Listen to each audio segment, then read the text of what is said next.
Oh, Laura, we have breaking news right now. Breaking news. Aaron Rodgers officially is being traded to the New York Jets. And it just came down moments ago in a trade involving 6 picks. Aaron Rodgers is going to the New York Jets. It's official. It is happening. Finally, after all this time, we've been waiting for this trade to happen. And again, this is in real time, so it's coming in. Aaron Rodgers, pick number 15 in the first round, a 2023 fifth-round pick, number 170.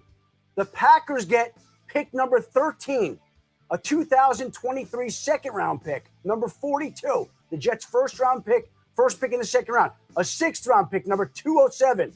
A conditional 2024 second-round pick that becomes a 1 if Rodgers plays 65% of the plays this year. This is Bettor Sports Live with Lisa Ann and Rick Kamla on Bettor Sports Network. That's right. Here we are. It is Wednesday night. You've got me, Lisa Ann, my co-host Rick Kamla in your face or ear, whatever you've chosen for the next 3 hours. I'd like to thank ESPN for that sound. We make it seem like, yeah, that's a good one. We should be doing this to each other. Make it seem like that moment was very exciting, as if we did not know that this was bound to happen, but it finally happened. Aaron Rodgers did his presser today. He was fantastic, I must say. Nice, fresh little haircut. I'm sure he's already searching a barber. He's going to stay up here, look for housing. But Rick, we'll get to all of that. How are you, my friend? Oh, LA, I'm so awesome. I'm hanging out with you, ready to roll. We have 4 NBA playoff games tonight. This is as big of a night as you can possibly get. To have 4 series all apexing on one night. They're all juicy games with storylines and crossroads of history. Aaron Rodgers is a New York Jet. The Jets killed Carl. Will they kill Aaron Rodgers? There is so much going on, but I'm delighted to be back on the air with you, LA. You know, I'm so happy. I did a great podcast about a month ago when I was in Vegas. Sports fan. His name is Jack O'Hara. He's fantastic. And so we talked about the Curb Your Enthusiasm Aaron Rodgers situation. He waited till this trade was done yesterday. He clipped in clips from Curb from the Spite store. And I'm like, this is your best work, young man. This is fantastic. But great news for me today and for our listeners. My audiobook for The Life Back is now live. It just went live today. You know, there's always this waiting process. You're excited. You've done the work, Rick. I did that trip late January, early February. You've done the work. You know, you've got to put it to the back of your mind. And when I got the email today, I was like, oh my gosh, I forgot about the audiobook. Way to go, LA. Congratulations. So you popping bottles? You going out with the girls? What are you doing? That's awesome. No, you got to write a bunch of posts and get it out to the team and talk about what the strategy is going to be. I also shot a really cool BTS video of the production with a little interview. So I'll be putting that up on YouTube. Then I've got to get that link out to people. No, the actual email was like a trigger for the fact that I have a good 200 more tasks on my plate right now. But once they're done, they're out of the way. Yeah. Oh, wow. Well, congratulations on the completion of that. I started a book back in the day, LA, and then my sports media career took off and I never went back to it. Okay. So I know you've completed many books and it's something that fascinates me one day. I don't want this thing to slow down anytime soon, but I do want to do it eventually at one point, but I'm proud of you, man. How many books have you done?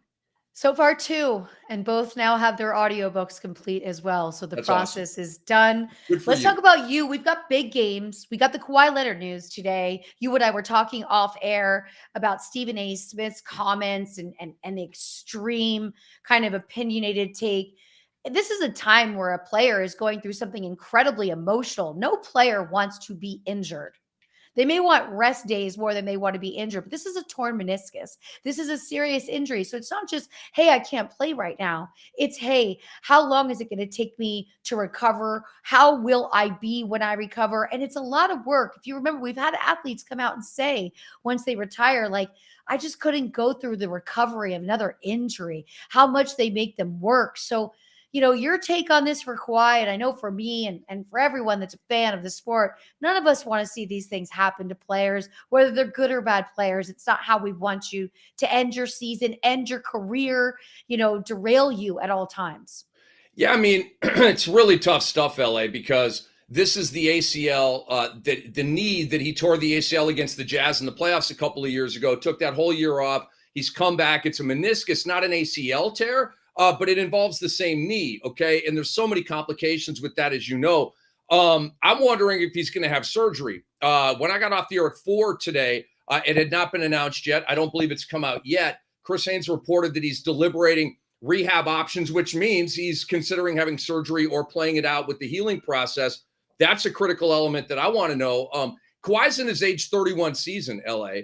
And so for Stephen A. Smith to be like, the Clippers need to force him to retire, I love Stephen A. I really do, but it's like his worst take of all time. What do you mean force him to retire? He's 31 years old and he's a max player. And, so I thought it was a bad take by him.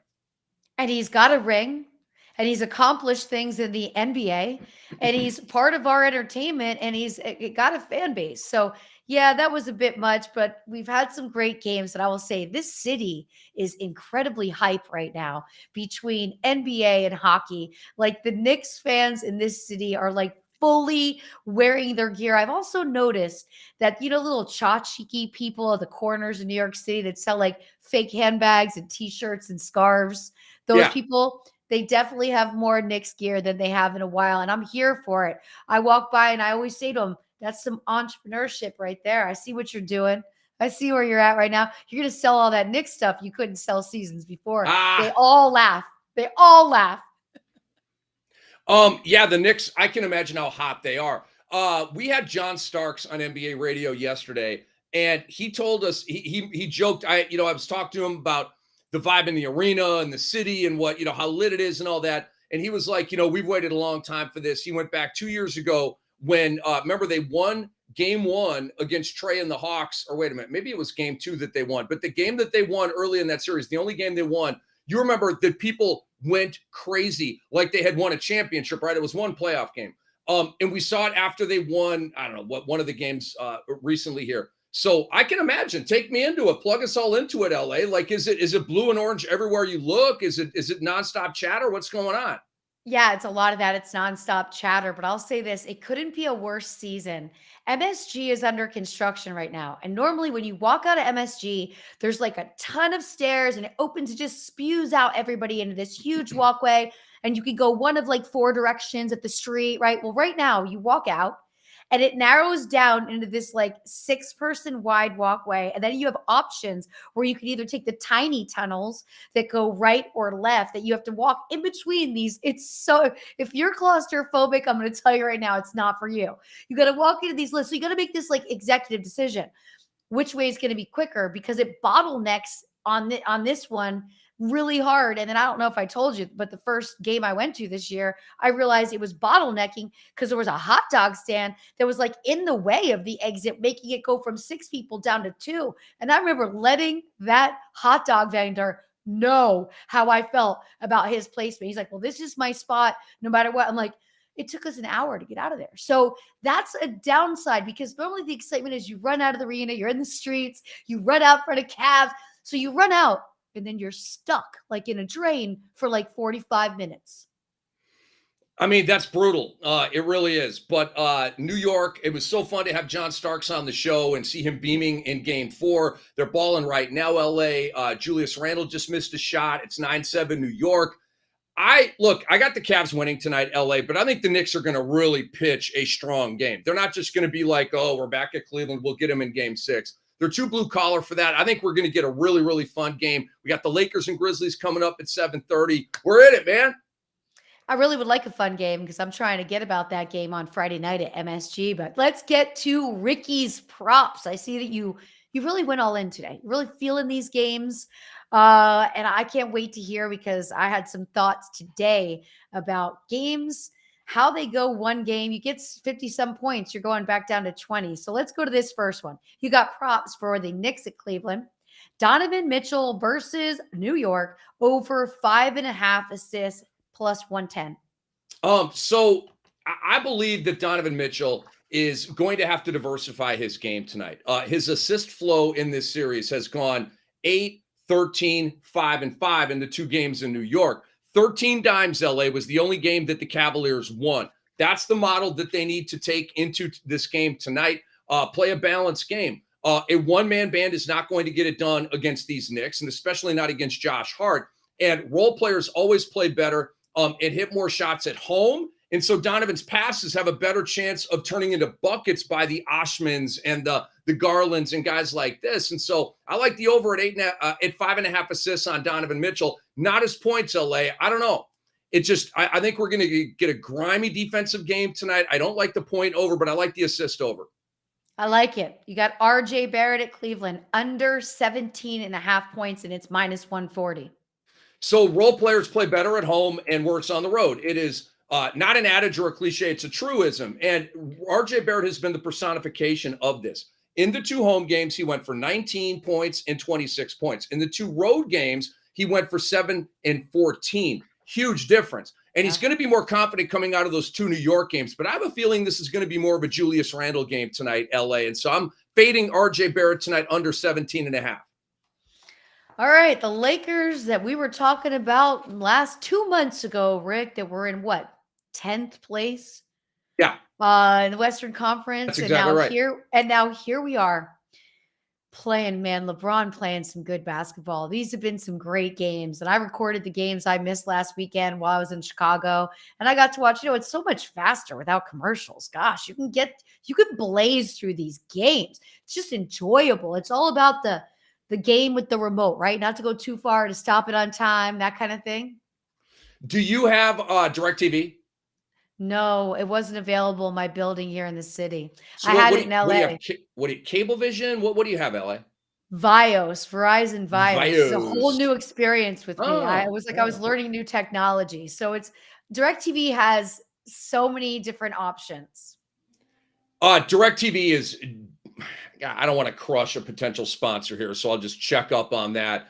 I have not been perfectly satisfied with my DirecTV experience. And now that Sunday Ticket is no longer on DirecTV, I don't know. I might become a free agent with this whole thing. I don't know though, LA. But the bottom line is, I have found when watching games off DVR, and as you know, I watch almost everything I watch off of DVR. The 2 option on the fast forward is the one that works best for me. 4, it's like, it's way too fast. So, anyway, we got Anthony.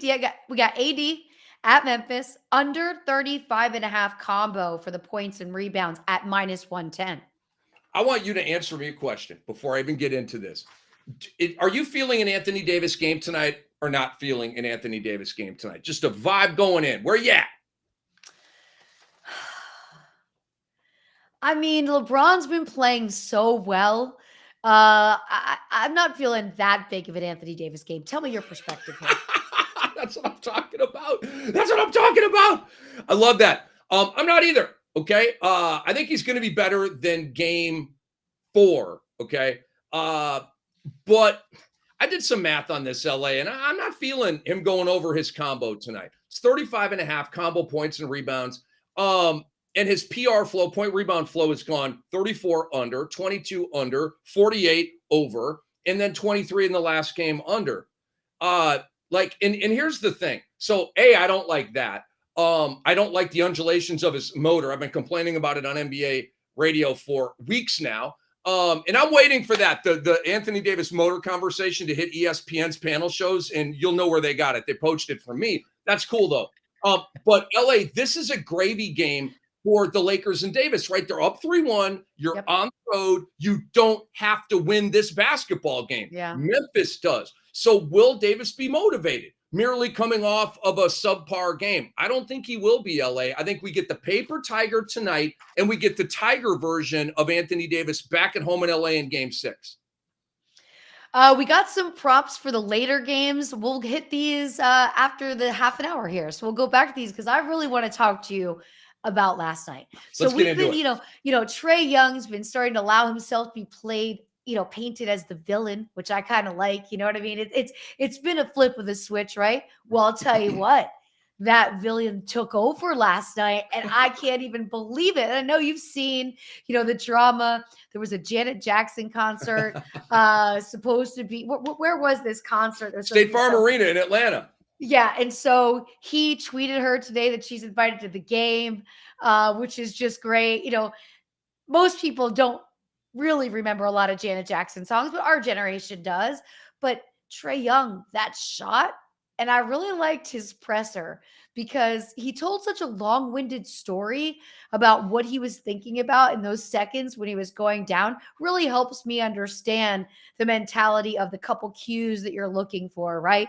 Your defender coming up close on you, is somebody coming around this way? And it just seemed like he knew he was going to take it, but waited till 1.8 seconds to do it. And I love that you brought that up. We talked about it and played that sound in that bite on NBA radio today. He explained that he wanted to go for a floater or a layup and not the logo three, but Jaylen Brown sagged off of him. They're only up one, okay? So Trae did not need a three. And so Brown was anticipating a drive, sagged off. Trae was like, cool, you're giving me space. It's basically a freebie whap in your mouth for the win. Just a really cool X's and O's little moment right there between a great defender and an outstanding offensive player. LA, it's not the best playoff game he's ever played. That was game one against Milwaukee in the East Finals a couple of years ago. But to me, it's the most important game of his career because that was all gravy at that point. A coach has been fired. His reputation has been dragged through the mud. And for him to go to Boston in a game that all of us, including me, thought Boston was going to Hulk smash on them and win that game, I think it was the most important game of his career. I do too. And I think everybody was shocked, but the defense was also prepared for the fact that, Trae's probably going to come down here, drive, get the easy layup. They're only down by one. So everybody's kind of having these thoughts, and to know the processing of the information. We talk about in the NFL with quarterbacks, but we don't really talk about it much. I just thought that was great. So as the villain as he's become, he was cool as a cucumber, got it done, and shocked that crowd. Just watching I love when they pan over the crowd and you're like, your heart was just broken. My heart does not bleed for Boston fans, and I'll leave it at that. Okay. So, I mean, Trae Young is okay. I have so much in my head right now. I got to organize it. Okay. First of all, LA. I went back through Trae Young's playoff game log, right, to see where this one ranked up, right? And I saw the game one at Milwaukee. He went 48, 7, and 11 or some stupid line like that. There was a game 5 at Philadelphia, that 7-game series they won. He was big time. Game 5 at the Garden, you remember, right, when he took the bow. And then this one. The thing that they have in common, LA, all 4 of those games, the biggest games of his career are all on the road. So this guy loves the villain role, plays up to it. He did the swaggy as hell Ice Trae Selly after the big 3 last night. LA, can I ask you a thought bubble question here? Were you happy, speaking of the villain here, were you happy of Dillon Brooks running and hiding from the villain role and blaming us, the media and fans, for creating that persona about him? Just a quick little thing I want to take your temperature on. What'd you think about that? I mean, in a world that's so anti-bullying, he did say that LeBron is old, and that could be considered bullying. That was completely unnecessary. But what I loved even more is that LeBron, being the man that he is, LeBron is like when Jay-Z said, I'm a businessman, right? LeBron walked up to him before the game and spoke to him. And I was like, oh, that's cold as ice, LeBron. You just face on this kid. I'll show you who's young, who's old. It was amazing. But yeah, Brooks didn't stay true to the character. If you're going to take on the role, especially in the playoffs when all eyes are on you, you got to play it to its fullest. Don't back down. Don't point blame. You had shades on. You made such a snide comment doing an interview that you heard a reporter snicker in the background. You don't normally hear that stuff in a locker room. So you know what? He got served up a case. He tried to deflect it back on other people, but we got the tape. We got the receipts. We know you did it. We watched that clip on Twitter millions of times. I mean, come on, man. He walks into the arena. By the way, I think it's all dope. I think it's really cool. I love villains. Bill Laimbeer, Dennis Rodman, Draymond Green. Come on, man. Who doesn't love it? Reggie Miller. Who doesn't love an NBA villain? They're awesome. The league needs them, okay? Own it, dude. It's going to get him paid, LA. Don't run from the villain. Now people are like, what the hell, bro? I was the who villain you in my are. previous career, so I was always the villain. So, I mean, I always was the villain. We're pretty. Everyone was afraid of me at all times, and I liked it that way. I mean, you parlayed that very nicely, didn't you? And you did not run and hide from that. Nope. So I'm just saying, I want to get your temperature on that. I thought that was Bush League, man. Just own it, dude. He's a free agent this summer, LA. Why are you putting like paws and tennis in people's brains? Like, just let them know, yo, you're getting a defensive dog / villain. Sign me up. Sign me up. Just be it. Look what it did for Trae Young. And you're right. Trae even said the chants don't bother him, that he was actually almost flattered that they came out faster this game than when they were at MSG and they started. He loves it. Loves it. Yeah, Trae is LA. He is becoming complicated. Okay, it didn't used to be complicated, but the two coaches that have gotten fired on his watch, he is related to that. I'll leave it at that and check up there. Is not to go in too far, in a moment that we're celebrating him, but all the trade rumors, LA, they've been going on all year long. Like, really, we're actually reporting and asking questions about trading Trae Young in his 5th season, a future Hall of Fame player, a guy that you traded Luka freaking Doncic to get. Really? We're in here talking about trading him? Never made sense to me. And I think he said a big old shh to all that last night, LA. I do too. Let's talk about the next game, Minnesota at Denver. Look at my Denver Nuggets, buddy. You know what I mean? I have an opportunity now to hit a game out in Denver for the next round of this as well. Really? Things are looking up for the kid. You think I'm rooting for teams that I can't get to go to great games? Ball Arena, I'd get to see Rocky again. I bet you playoff Rocky is even better than regular season Rocky. There's no question. And your guy Yoke will actually play in that game. He was resting when you went to see them, right? Isn't that correct? Yes, he was. Yes. Yeah, that's buzzkill. We did briefly get to chat after the game, though, as he was walking to his car, because all the players park in a parking lot right behind. So I walked out with my friends, and we were just chatting with everybody. You had a conversation with Nikola Jokic, and this is the first hello, we're hearing about just this? Hello, just talking to people when they're pulling in and out of the parking lot, walking to their car, just casual small talk, Did you talk horses with him? He's got a horse farm in Sombor, Serbia. Did you talk horses with the man? No, but randomly, Ian Rappaport is in the horse world as well, and one of his horses is going to be in the Kentucky Derby. Shut up! Like, that's so. I mean, if your horse wins a Derby, you're breeding that horse forever. That's right? amazing. I know. Ian Rappaport has a horse in the Kentucky Derby? Thank you, Pat McAfee's show, a well-produced show where I get to learn a lot of different things. Rappaport visits a lot. But Denver got it done. Yes, they did. But now the challenge will be, who does Denver face next? This Clippers team, we didn't expect much, especially without Kawhi. But the Suns are really going to be a challenge by them. They're really getting that chemistry going. Durant's just getting more comfortable game by game and making Booker an even better player. What did Booker have last night? 54? 47, 8, and 10. Not bad for the kid. Not bad. Wow. It's a Kobe line. I freaking love Devin Booker, man. LA, I'm telling you, by the way, Brunson just hit was that a 3? That was a 2. Knicks up 9 in Cleveland, okay? 23-14. So I'm sorry for that. I wanted to give you an update. Appreciate it. Booker. Who did you Booker? So I believe he's the Batman of this team. Okay. Me and Antonio butt heads about this a little bit. All of the stats say he's the Batman. These huge, Durant had 31 last night. Booker had 47. Anyway, that's just an observation that I want maybe you and our listeners here on Better Sports Network to pay attention to too. Maybe you care about that, maybe you don't. To me, who your Batman is unbelievably critical in the NBA. And I believe it's Booker. I also will say, though, I think Durant is opening up a lot of space for Booker.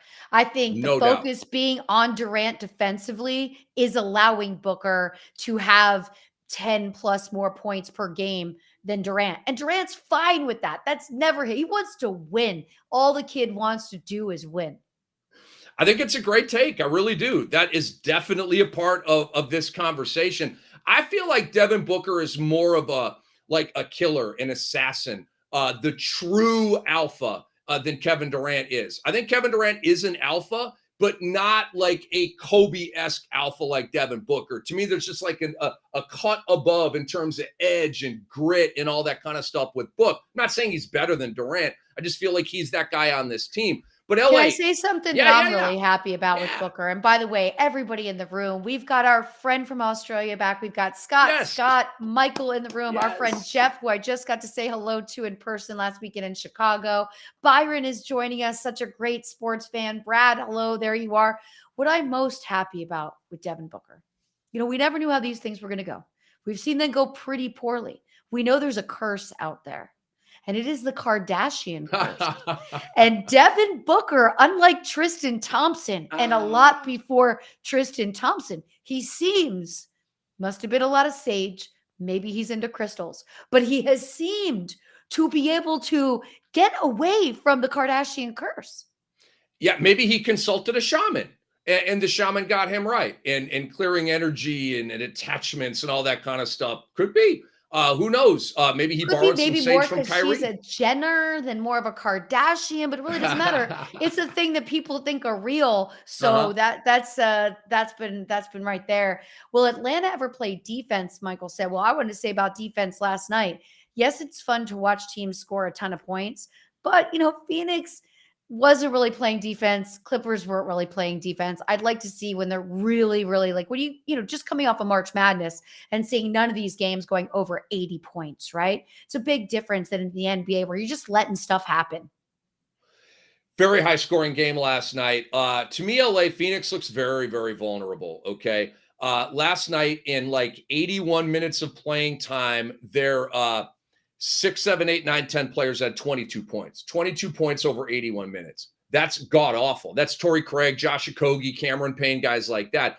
Their core four has no margin for error. They can't get injured. They can't get in foul trouble. They all four have to kill it every single game, or it's not going to work out. Ultimately, I think that's going to get them in the NBA Finals. But the problem with Denver, LA, is Nikola Jokic is a pylon in the paint. And we've known this, but if you watch the Minnesota game, they swerved around him, they dunked on him, they floated on him, they did everything on him, okay? Whatever they wanted at all times. And Phoenix is going to exploit that. Aiton's going to be a tough matchup for Jokic. Yeah, I hope they get in a decent series with a good choice of games for me to go to because they could be on a Wednesday night and I've got to work. So, like the game lands on a Wednesday, it's a problem. So I've got to work on all of that. Everyone in this room right here, we already put out the first round. When we get back from this break, we're going to go through the second round of Ricky's props for tonight's slate in the NBA. We'll update you on the Cavs-Knicks game. But tomorrow night's going to be a big night because it is the NFL draft. Rick, where will you be watching the draft? Will you watch it play-by-play live in real time? There's no question about it. It is I tell Charity the whole thing. I need all the TVs tonight. So we can hang, but if you've got to watch your TV, bye. We'll see you. You're in the bedroom. I don't mean to sound trite like that, but it's one of those nights. I got to have sound up on the NFL draft. I'll be watching every pick live, and I'll be complaining about most of the picks, LA. I'm so glad they've never changed the sound of the dinger that comes on between. It's kind of like the sports. Right. That one, right? It's so perfect. It does something to your heart. It's almost like the Sports Center song. Like I love listening to Sports Center up all night. It's one of my favorite, because it's just all the quick hits, it's just all the sounder from each, and they have the original Sports Center sound. It just reminds me of all that. But we've got a special NFL draft night right here. The Bettor Sports Network app has the best NFL draft experience you're going to find. Join us Thursday and Friday to follow all the picks, chat with fans, and play our live draft game. Get instant fantasy football and betting analysis as the picks are announced. Answer predictive questions and compete for your chance to win fabulous prizes. Pre-draft coverage begins Thursday at 7 p.m. Eastern and Friday at 6 p.m. Eastern. The 2023 NFL Draft Bettorcast. Download the Bettor Sports Network app for free right now in the Apple and Google Play Store. I will be one of the participants from 8 to midnight, pulling the late night shift. It's way past my bedtime, but I'm doing it because I want to be here with all of you. We will be back. You're listening to Lisa Ann and Rick Kamla right here, Bettor Sports Live on the Bettor Sports Network.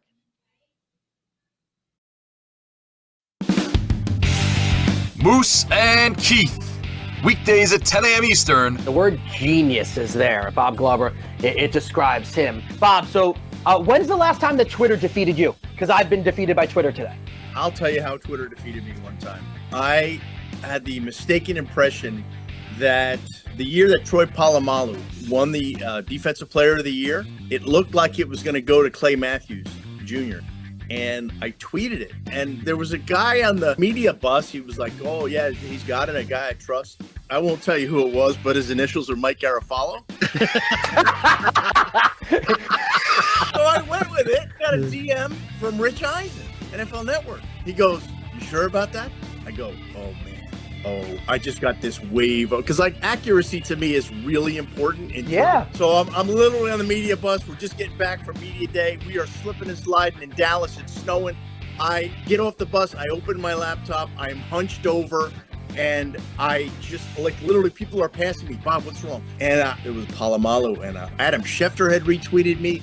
Trey Wingo had retweeted me. I'm like, oh, I'm dead. So when it's Polamalu, then how do you handle that? Like, what was the subsequent tweet I think afterwards? I said, got some bad Twitter info. I didn't put Garafalo's name on there. I had to 10 years later, you can out him. I like that. Yeah. You know, he wouldn't mind that. He knows the stories. So. Yeah. He actually said to me, hey, Bob, I think you might have jumped the gun on that. I was like, oh, crap. There we go. Campus to Canton on the Bettor Sports Network. Would Dion bench Shedeur? I don't think he would. Like, how bad would it have to be? Because we've seen horrendous quarterback play from this Colorado team for the last, 5 years? JT Shroud, Brandon Lewis, just terrible quarterback play. Like, they were 131st, which is dead last in pass EPA per play. Obviously, it will be better, but how bad does it have to be for him to bench his own son? Like, I'm not sure he will ever either. Like, especially with the attitude that he came in with. If they don't get Rashada, who do they bench him for this year anyway? I don't know that there's another answer on that roster that you go to. They don't really have a guy behind him. So I don't even know if we would know the answer to that until the next year, assuming that, he doesn't declare for the draft, he returns, they bring somebody else that's competent and behind him. If they're going to do this the Lincoln Riley way, next year would be the class to bring somebody in. Shedeur Sanders is going to be a third-year player. So he's going to play 2023. I don't think he's declaring for the 2024 NFL draft. So he's going to play in 2024 and then declare for the 2025 NFL draft. And let's remember this. He hasn't had a full recruiting cycle at Colorado. He will have that next recruiting cycle. So maybe he could get one of these class of 2024 quarterbacks there to come to Colorado. However you're invested in sports, from betting to fantasy, collectibles, and more, join our community on Bettor Sports Network.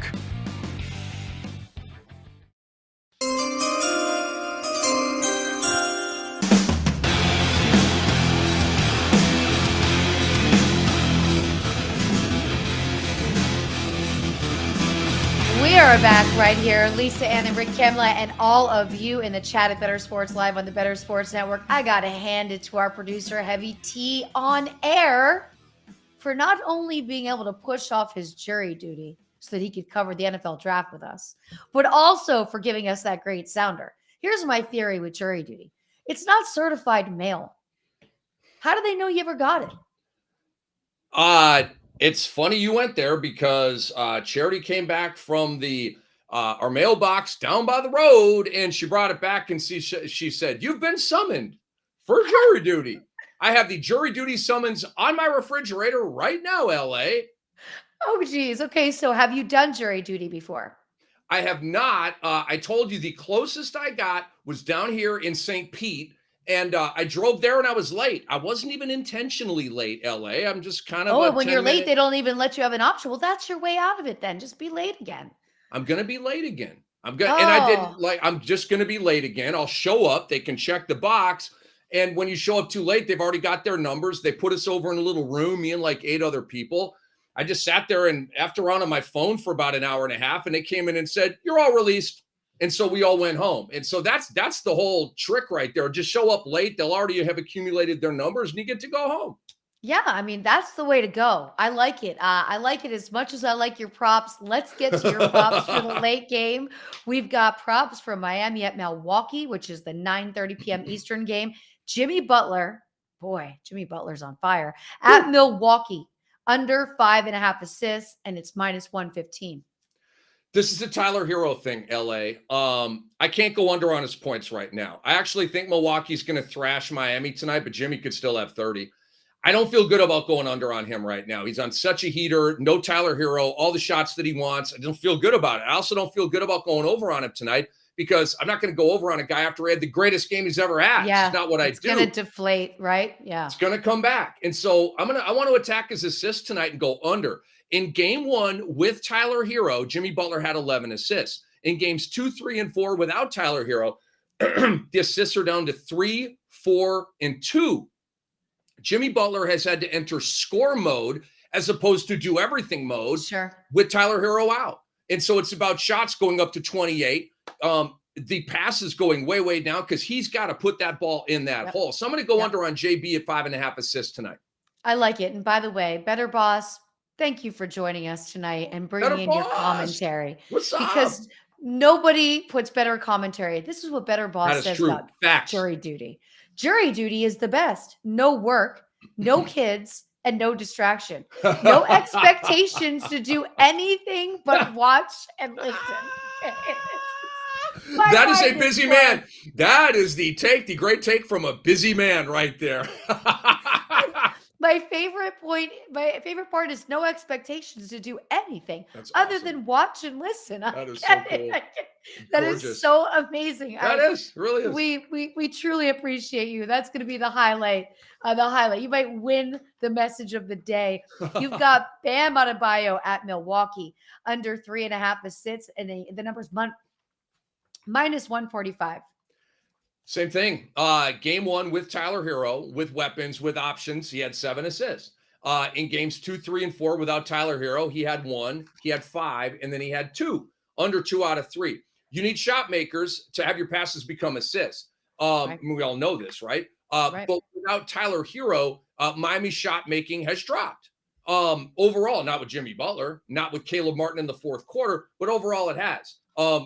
Gabe Vincent, I mean, that dude can't make a shot, man. Kyle Lowry's shot has left him. So I don't see Bam and Jimmy being in pass mode. They have to score the rock, especially now at Milwaukee. Your stars have to take, the mantle on the road. And so I think he's going to score more. I hit the under on him the other night at 19.5. That number now has dropped to 17.5 LA. I don't feel good going under that anymore. So I'm going to bang the under on his assists at 3.5.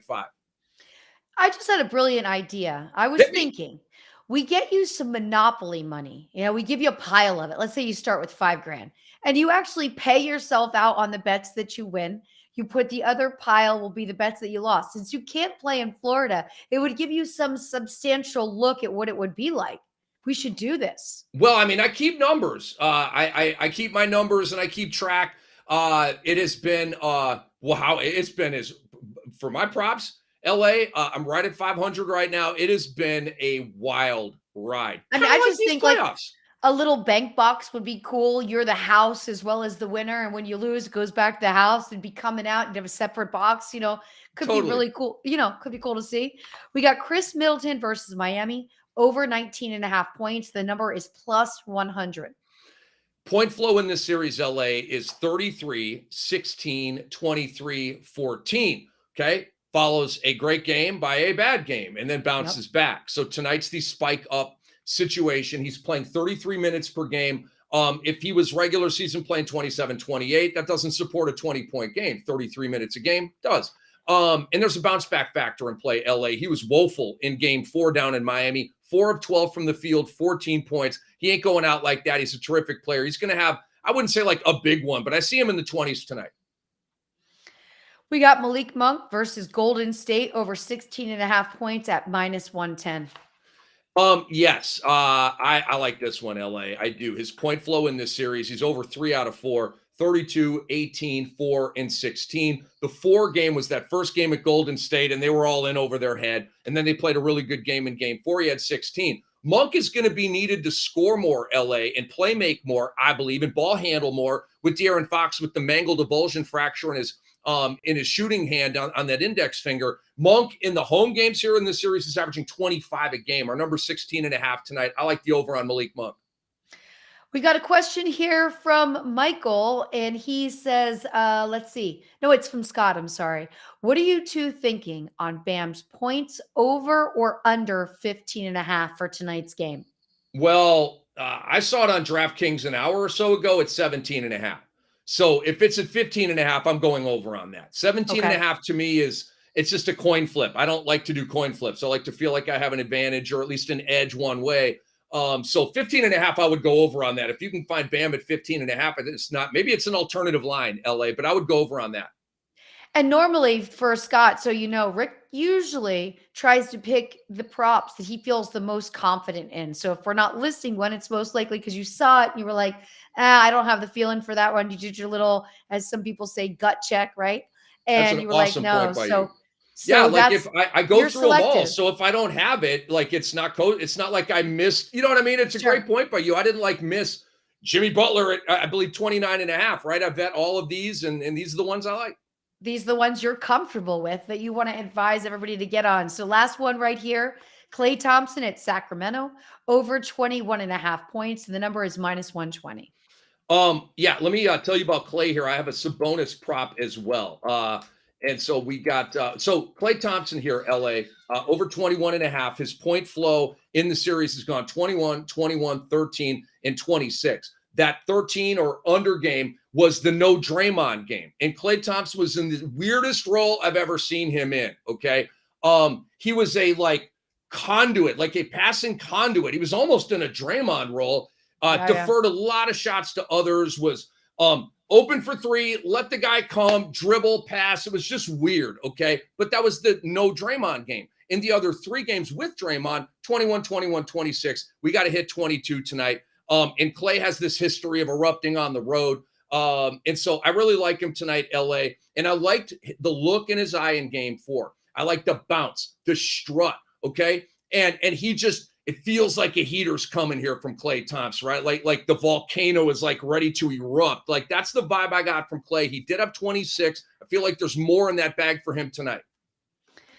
And to keep you updated on the game, Knicks 42, Cavs 33 with 7:24 left in the second.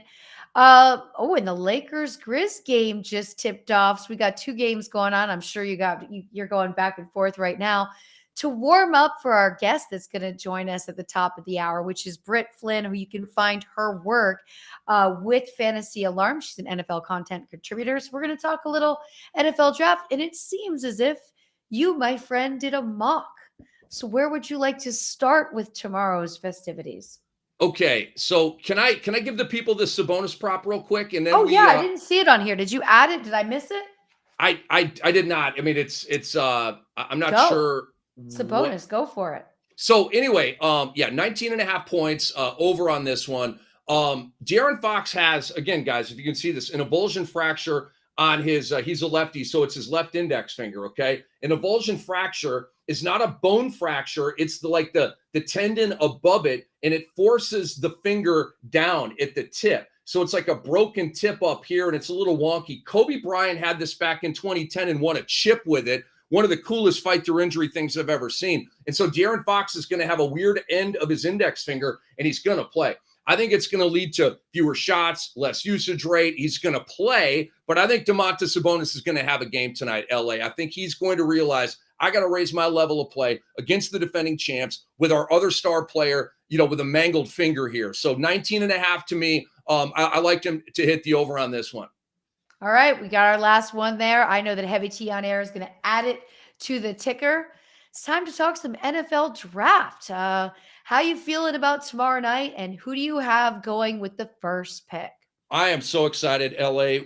This is like the longest wait ever, right? Like the Aaron Rodgers trade. It's just the wait is so long that people start to overthink it and say silly stuff like Will Levis should be the first overall pick in the draft. Like whoever said that, wherever that came from, they should be fired. For real. It came from Reddit, actually. It came from Reddit. And Reddit. there's, this is like but it changed the lines. Like it came like, it's bizarro world that we're kind of living in right now, because there's a lot of information out there that's not verified. And, the blue check thing is a thing with people. So there's all of that, but we know that it's not going to be Will Levis with the first pick. Bryce Young is going to be the first pick in this NFL draft, LA. He's brilliant. The way he processes, the way he reads, the field, the touch on his passes. He's got a big arm. He can make all the throws. He's got the little feathery throws. He's got the big deep ball throws. He leads long drives in the clutch when all the chips are in the middle of the table. He's got cojones. I mean, I could go on. He's a champion. His statistics are unreal. He can run too. He's not a dual threat, LA, but he can run. I mean, he can get a first down with his legs. He can score a touchdown with his legs. You can run a read option with Bryce Young. He's the perfect now quarterback, basically the exact same size as Kyler Murray too. So people try to size shame him, and I point to Kyler Murray, and I say, Kyler Murray has some issues, but he's obviously a terrific player, and he's on a max contract, and he was the first overall pick. So Bryce Young is going to follow in his footsteps, and I think Bryce Young is going to be even better in the NFL than Kyler Murray. And Bryce Young, well, I could only imagine, because if you remember, we had conversations about Kyler Murray not wanting to watch film, and they had to actually put it in his contract. And you have Bryce Young that coaches have come out and said he rewrites the script after he watches so much film. Right there, there's a huge difference. So Bryce Young goes to Carolina, also gets the mentorship of Andy Dalton, which I think could be incredibly valuable. Habits. Things you got to do every day. The way you live as an NFL player, which is different than the way you lived as a college player. What I can imagine, college players, like schedule's set for them. Everything's kind of laid out for them. It's up to you once you hit the NFL. Yeah, and Andy Dalton, similar QB in style. Can run, not a dual threat, big arm. I mean, obviously, Andy Dalton has had his failures in playoff games and primetime games, and he's a bit of a turtle up guy in big moments, but that's fine. He's going to be on the bench wearing, a baseball hat, and he's going to be a big help to Bryce Young. A, because he's talented, and B, because he's seems like a real friendly guy. Like, he will have wisdom, and if Bryce Young asks him a question, he'll give him a good answer. Yeah, I think he'll enjoy the mentorship role. So who do you got going number 2? And by the way, do you see any teams trading draft picks and making moves in the first round tomorrow night? There's no question. I can guarantee you one thing, LA. We will have at least one trade, move up, move down thing in the first round. I don't know which one it'll be. I think that if you wanted to look at a trade up, it would be number 3 with Arizona. Now, I'll tell you that number 2, I've got Houston taking CJ Stroud, not Will Levis, who I think is just super overrated. And he's very inaccurate, and he's got a big arm, and he looks the part and all this, but I don't see it translating. He's not a runner, okay, with that big rocked up bod. You would think that he's getting out there and getting tough yards with his legs. He doesn't. He stopped running last year, and he's just not accurate, and he has no idea where the ball is going. And so he's too raw for me.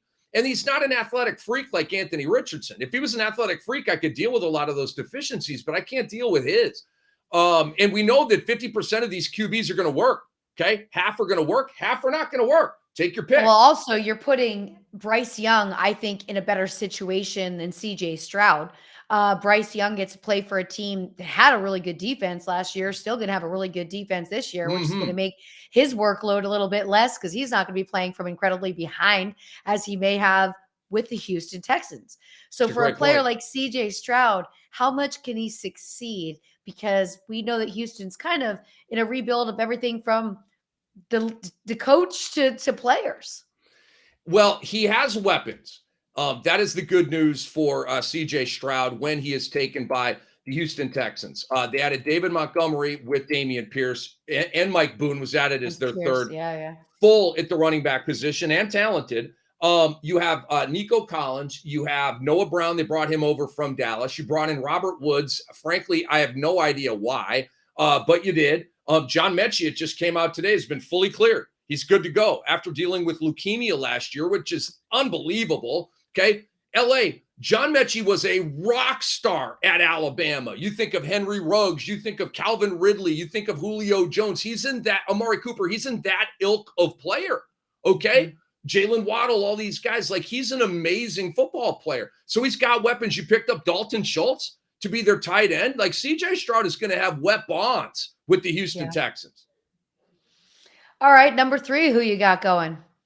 Number 3, LA is I think this pick will be traded. Okay, I do. Do I feel great about it? Who the hell knows? It's the NFL draft. We're going to get wildly unpredictable stuff. If Arizona stays at number 3, like right now, I'm giving them Will Anderson. I don't know if there's going to be a team, LA, the Raiders, Tennessee, like a quarterback deficient team, the Patriots, that like is like, yo, I got to get to 3 to take Will Levis. I got to get to 3 to take Anthony Richardson. I got to get to 3 because Houston stupidly took Will Levis. And so I'm going to shoot up there and get CJ Stroud. All of that could happen. It could not happen. But I got Will Anderson. To me, he's the best defensive player in this draft. The edge out of Alabama going to Arizona. Their defense is falling apart. And he's a total difference maker. And you have Kyler Murray. You're not going to draft a quarterback. Agreed. And you're stuck with Kyler Murray for quite some time. So you're going to stick in that situation. Who you got going number 4? And by the way, Britt Flinn, who's joining us at 8 o'clock, is actually in Kansas City for the draft. So we're going to get some real coverage here. Who do you got going number 4? Anthony Richardson to the Indianapolis Colts. LA, the Colts are screwed, okay? The Colts need a home run. They do not need a double. They do not need a triple. They need a home run. Don't take Will Levis. Will Levis is a single, okay? I see him as a starter / reserve quarterback in the NFL. You know what I'm saying? Like in the Baker Mayfield purgatory, in the Jacoby Brissett, like these guys, right? They can start for you, but they're better off the bench. I think that's where Will Levis is trending here. You got to swing big if you're the Colts. Your team is in the muck. Nobody cares about your team. Literally nobody. Not even the hometown cares about. I'm kidding, but you know what I'm saying. Swing for the fences, man.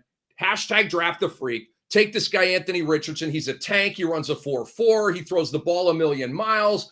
He actually threw the ball really well at the combine, and he's super raw with a ton of upside. That's the way I'm going there if I'm the Colts. Number 5, who you got? Tyree Wilson, who is also a freak of nature. The edge out of Texas Tech. He was hurt last year. It's tough to evaluate him, but he's gigantic, and you see him on the football field, and you're like, who the hell is that? Kind of thing. And he's a great edge rusher, and Seattle is desperate for sacks. They lost Bruce Irvin. They did sign Draymond Jones, the D end, but they need sacks. I mean, your offense is pretty much intact if you're Seattle, LA. They've got to bring that defense up, and so I think they'll go defense at 5 and take Tyree Wilson. Who you got going number 6? Jalen Carter out of Georgia. Even with the off-field baggage, Dan Campbell doesn't strike me as a guy he wants to get ball players up in there. And like, we don't know what happened, what didn't happen, right? In his involvement of it, I should say. But the Lions offense is intact. You got a great offensive line. You got skill players for days. You got your QB. Improve your defense. And they need pass rush, and they need to get better against the run. And so, look, Jalen Carter is a phenomenal talent. He's a Warren Sapp type of guy. He's a Fletcher Cox type of guy. And so I think Detroit's going to try to pair him with Aiden Hutchinson and go forward that way. We're going to go 2 more. We're going to go number 7. Who you got, Rick? The Las Vegas Raiders are going to take Devon Witherspoon. He's the top cornerback in this draft. LA, the Raiders need everything. Okay. Literally, they need everything. So especially on defense, they are deficient in the areas of defensive tackle, cornerback, and linebacker. And at this point, the best edge is off the board. The best interior D lineman is off the board. Go ahead and take the best cornerback on the board. It's a sweet spot for that. It's a great cornerback draft. So take Devon Witherspoon, the can't-miss shutdown corner out of Illinois. You know, that really puts the Las Vegas Raiders in a great spot because they're kind of like best player available because we need everything pretty much. They're not really looking for a quarterback, but I mean, best player available is what they could do. So building that defense will help them. One more before we check in with our listeners here and then get ready to be joined by Britt Flinn at the top of the hour. Who you got going number 8? The Atlanta Falcons. Tyler Soto's Atlanta Falcons. Johnny VTV's Atlanta Falcons are going to take, this is going to be unpopular to many. I don't care. This is my mock draft. Jackson Smith and Jigba, the wide receiver out of Ohio State. Bar none, no debate, the best wide receiver in this draft. And the Atlanta Falcons, LA, have made a million moves on the defensive side of the ball. Yeah. And there's all this talk with, the reporters that it looks like Atlanta's going to go defense again at number 8. I think it's a smokescreen. Do I think they're going to take Jackson Smith and Jigba? I don't, because usually what I want, I don't get in drafts, and that's fine. That's what I would do. And think about this, LA. You've got Desmond Ridder and or Taylor Heineke, and I think both will play this year. Yep. You've got Kyle Pitts, you've got Drake London, and you have nothing else. let's get this young quarterback or whoever who's next in next year's draft, Drake London, Jackson Smith-Njigba, and Kyle Pitts. Now you're talking about elite weaponry. That's the way I would go. I like it. We've got the first 8 here. We've got a bunch of guests in the room. Get in the Game says, I would love Richardson on Atlanta. Makes them the best team in the division. But you don't think that Richardson's going to last long enough for Atlanta, right? I do not. I like where our guy out there is thinking. I think the Falcons should already have Lamar Jackson on their team, but that's just me. I don't think they're going to take a quarterback there because you have Ritter, you have Heineke. I just don't see them doing that. I could see them taking another defender or taking JSN. Some people have said they're maybe going to take Bijan Robinson. Like, why? You have Cordell Patterson, you have Tyler Algier. You don't need him. Bijan Robinson is who Heavy T on Air would like to go to Atlanta. I think Bijan Robinson is the perfect fit for Philadelphia or Dallas. Ooh, so, I like where your head's at, LA. Philadelphia, I just feel like the missing link right there, right? But the Lamar Jackson conversation, so much is happening except this, right? We're not getting any news. And I think part of the reason is because when players are dealing with agents talk to the Ian Rappaports and go on shows. They kind of fill you in on a little bit of what they keep the story alive. I feel like we've never had less information about what's really going on. But Lamar Jackson does once in a while after something happens, he'll tweet like a GIF. Or like a SpongeBob something. And then Odell will tweet something. But like there's no pressers or any real conversation. We're living in the world of emojis and GIFs. Yeah, and you make an outstanding point. Where does Woj get all of his intel? Where does Shams get all of his intel? Where does Rappaport and Schefter get all of their intel? Agents. Clearly, like front office people are involved in that, but agents, okay? Yeah. And agents are going to be more willing to spill the beans about like dicey stuff than the team will. The team isn't going to want drama or create drama or like puff it up, but agents sometimes don't care. You know, also agents are in the sales business. Yes. You're in a commission-based business. You want to raise the price. How do you do so?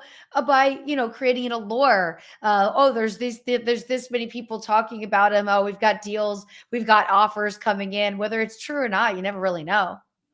Exactly. So I think it's just a great point by you, an observation that it is kind of quiet on that front because there's not that interface that Rappaport can, I don't know the football agents, but a Scott Boras, a Warren Legary, like the big agents in the NBA, whoever that is in the NFL, Rappaport and Schefter are boys with these top agents. Okay. I promise you that. They're at the NFL draft. They're Rosenhaus, all these guys. Yeah. Of course, Drew Rosenhaus. They're cocktail. Lee Steinberg is another one. They're cocktailing together at the bar, okay? Like at the hotel they're all staying at. Trust me, they're definitely texting, and that's where these guys get a lot of their intel. So that makes a lot of sense.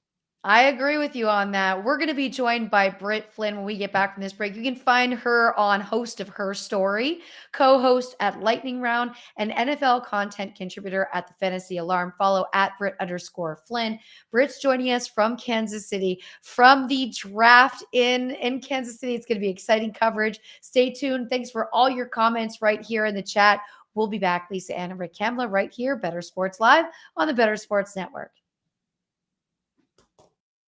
Monday Night Rants with Edward Rouse on Bettor Sports Network. One player in minor league baseball is crushing. He has 7 home runs already, 9 games, 6 in a row, 15 RBIs, crushing almost every category in AAA baseball right now. Now, we've seen this before with Mr. Joe Adell. That's right, Joe Adell for Heavy T's, Los Angeles Angels of Anaheim. Joe Adell, defensive liability. I'm going to say that right now. Now, there's a lot of fantasy dynasty believers in him. I'll give you that. He is putting up numbers in the AAA level right now. But my goodness, is he going to be able to get at-bats every day? I know there's the DH, but you also have Ohtani. Is there a world where we see Adell for the Angels be called up? Probably, but come on. But do I believe it or not in Joe Adell? Listen, he does have the offensive pedigree for your fantasy teams. High prospect. He once was a high prospect, very valued. He could easily come up and put up some numbers for your fantasy teams. Just where are they going to play him defensively? That's the only issue with him. So kudos to him for what he's doing. But ultimately, you got to think his time may be limited there in Anaheim. And I know that Heavy T's not a fan. I can't stand Joe Adell, the biggest defensive liability. But you also kind of hit the hammer on the head there as well. He can't DH because Ohtani's a DH. So what do you do? So he's performing this well in AAA. You can only do one thing. The Angels need a lot of bullpen help. Trade him while his value is high. Give me someone like Daniel Bard, maybe Aroldis Chapman, David Bednar out in Pittsburgh. Give me somebody, a couple pieces to fix his bullpen and get this man out of the farm system. I cannot stand Joe Adell. Dude cannot catch a ball to save his life. He can't react to a ball. He's throwing balls to the Astros dugout from the outfield instead of home plate. Get this dude off my team. Cannot stand him. Don't want him. It's kind of like the Mike Singletary speech. I want winners. This guy's not a winner. Get him the hell off my team. Don't want him. Get him out of here. Welcome to Monday Night Rants with Heavy T. I can't with this dude. I just can't. Every time I see him in an Angels uniform and he's playing the outfield, I lose about 3 hours of my life. It's just gone, and I'm never getting it back. And Well, good news. Good news. Only 2.5 hours this year. That does not make me feel any better. That makes me feel worse. Okay. Oh my God, Joe Adell, go away. However you're invested in sports, from betting to fantasy, collectibles, and more, join our community on Bettor Sports Network.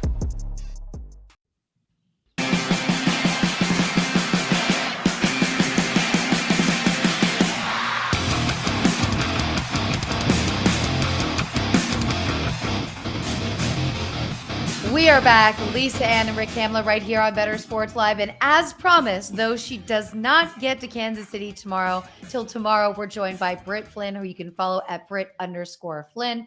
Britt, I cannot wait to be a part of her story. I know we have this coming up in May, and I'm so excited for you being a part of Fantasy Alarm, co-host the Lightning Round. You do so much great work, and now you get to go to Kansas City and be a part of the NFL Draft. Oh my gosh. Thank you guys so much for having me. I cannot tell you how excited that I am to have you on her story because you are just a legend and it's going to be so incredible. And going to Kansas City tomorrow to cover my first draft is just going to be amazing. And I'm really excited to dive into it. So thank you guys for having me. Well, you can listen to my new audiobook. It just got released today. You can listen on your trip and then have all your questions ready for me. But I've got questions ready for you. Before you came on with us, I had Rick give me his top 8 picks, where these players would be going. And we know this is all hypothetical, but Rick Kamla's own mock draft, he's pretty good at this kind of stuff, Britt, I got to tell you. So he's got Bryce Young going number 1 to Carolina. How do you feel about that pick? I think that's all but written in stone, despite what whoever on Reddit yesterday posted that Levis is going there and made the odds just go into complete chaos. It has to be Bryce Young. So yeah, I think you're exactly correct there. Is that unbelievable? They went from what, plus 400 to plus 4,000.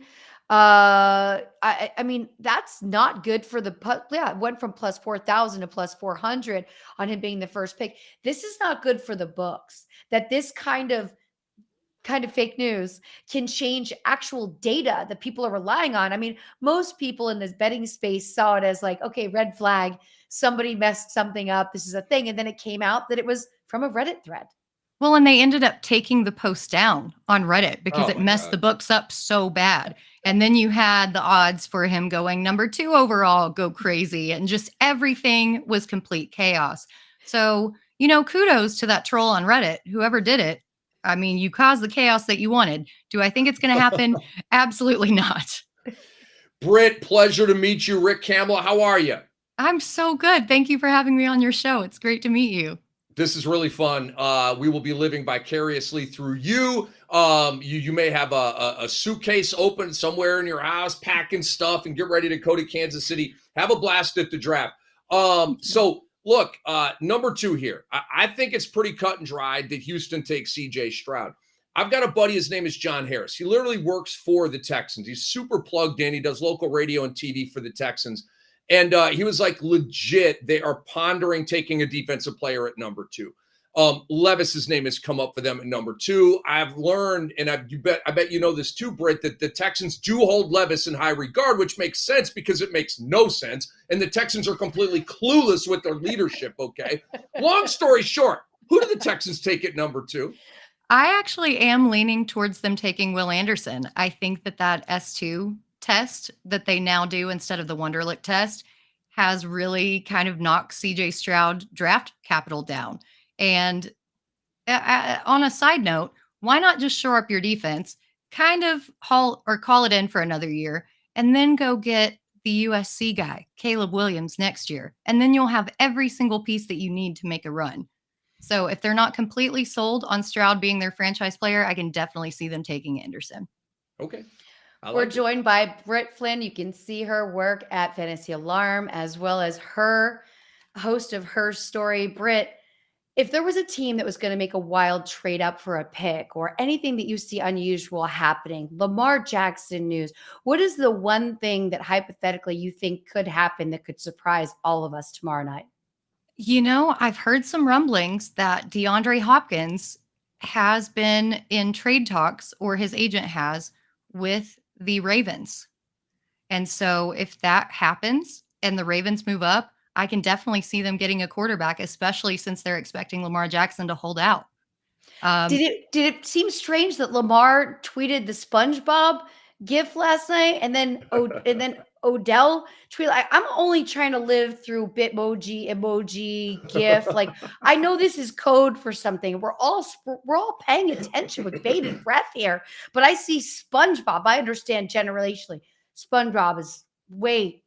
We didn't grow up with SpongeBob, but I realized they did, and it means something. What does it mean, Britt? Can you decode this for us? No, I'm in the same boat that you guys are. SpongeBob was way past my generation. I'm an old, as I like to say.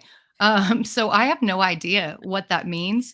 Of course, everybody communicates via social media and GIFs by removing and unfollowing. What it means, I don't know, but it definitely means something. Yeah. That is hilarious. I just love the whole Reddit thing. Reddit closed down the betting board. I mean, it's Reddit. Like, who put stock into Reddit? I mean, for real. Well, all the AMC guys do, Rick. Yeah, remember the stock situation? That was from Reddit. I thought you were going to hit me with never mind. It was going to be just a dumbass take. So, all right, Britt, as we kind of look at what's going on in this draft here, and specifically, obviously, we're in the fantasy space and betting space. And so it's important to get offensive linemen and defensive tackles and all this kind of stuff. But dang it, how about the sexy stuff, right? Where the wide receivers are going, where the running backs are going, where the QBs are going. So let's start with a guy that I think all of us would agree will be the number 1 pick in dynasty drafts this offseason. His name is Bijan Robinson, the rock star running back out of Texas. He could go top 10. He could go in the 20s. I've got him going in the 20s to Cincinnati because I feel like the running back position is just slept on. And I don't see a running back going in the top 20 because of that. Even a guy as good as Bijan, I've got him going 29 to the Cincinnati Bengals. Who do you have taking Bijan? Well, I know that you liked JSN to the Falcons. And when I first started doing my mock drafts, that's exactly who I looked at. But then I thought about Arthur Smith and how he started out with Derrick Henry and how he just really loves those bell cow backs. And I think that the Falcons take Bijan right here. And if you look at the books, the odds makers agree. Right now, Bijan is plus 250. He has the highest odds out of anybody to go 8th overall. And, the Falcons kind of like their shiny new toys and they love to run the ball. So I don't really think that they're that concerned with another wide receiver if they can get that bell cow back that Smith loves to use. Interesting. Let's talk about who you think Indy will be taking, because this is we have another team here, kind of like Atlanta, that can kind of go any direction because they're just not great. It's going to take years for them to be great again. Kamla here has Richardson going to Indy.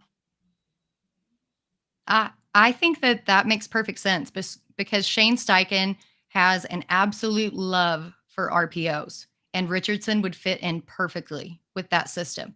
Is he the most accurate? No, but neither is Will Levis. So if you get somebody who has that athleticism, who can run the ball, who can fit into that scheme that Steichen loves to run, I think Richardson's a perfect fit. Are you betting on him, Britt, to be a stud in the NFL? Because he might not be. We know historically, if we've got a cluster of 4 QBs, 5 QBs, 2 are going to be great, 3 of them are going to stink.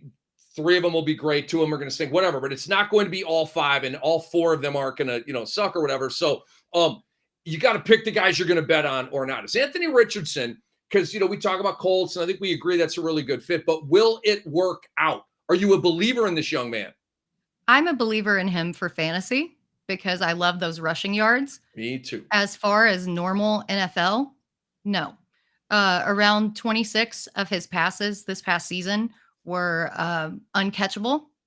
And that's something that's going to take time to develop. And I'm not sure if he's going to get that development in Indy. I think that they're just going to use him basically as, a runner. And then again, on dynasty teams, yeah, you might draft him overall and have a couple good years with him on your roster and use those rushing points.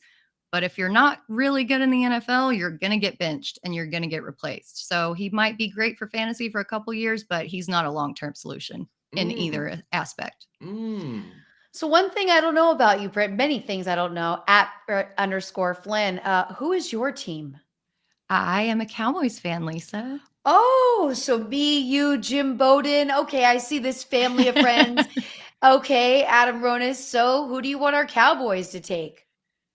Man, I really would love Dalton Kincaid. I think that, losing Schultz was a big blow. Obviously, he's been hurt, so it didn't make sense to give him a longer contract. Henderson or Hendershot and Ferguson, sorry, I combined my names there. They're fine, but I think that Kincaid might be the best pass catcher in this entire draft, even above all the wide receivers. And we need to give Dak weapons. And that was something that we were severely lacking last season. Yeah. And especially now that there are questions at the running back position. If we are going full in on passing, then we need another pass catcher and we need somebody with that big build. And I think that Kincaid's that guy.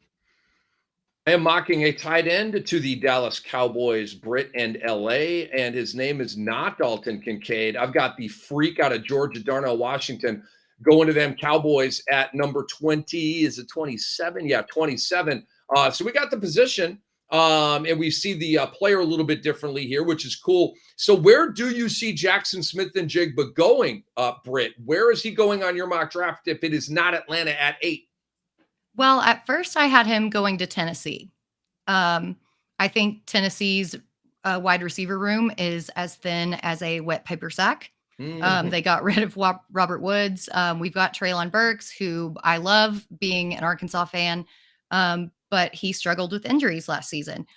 But then all this news about them wanting to trade Ryan Tannehill came out. I think that Tennessee might make a move for Hendon Hooker and trade down.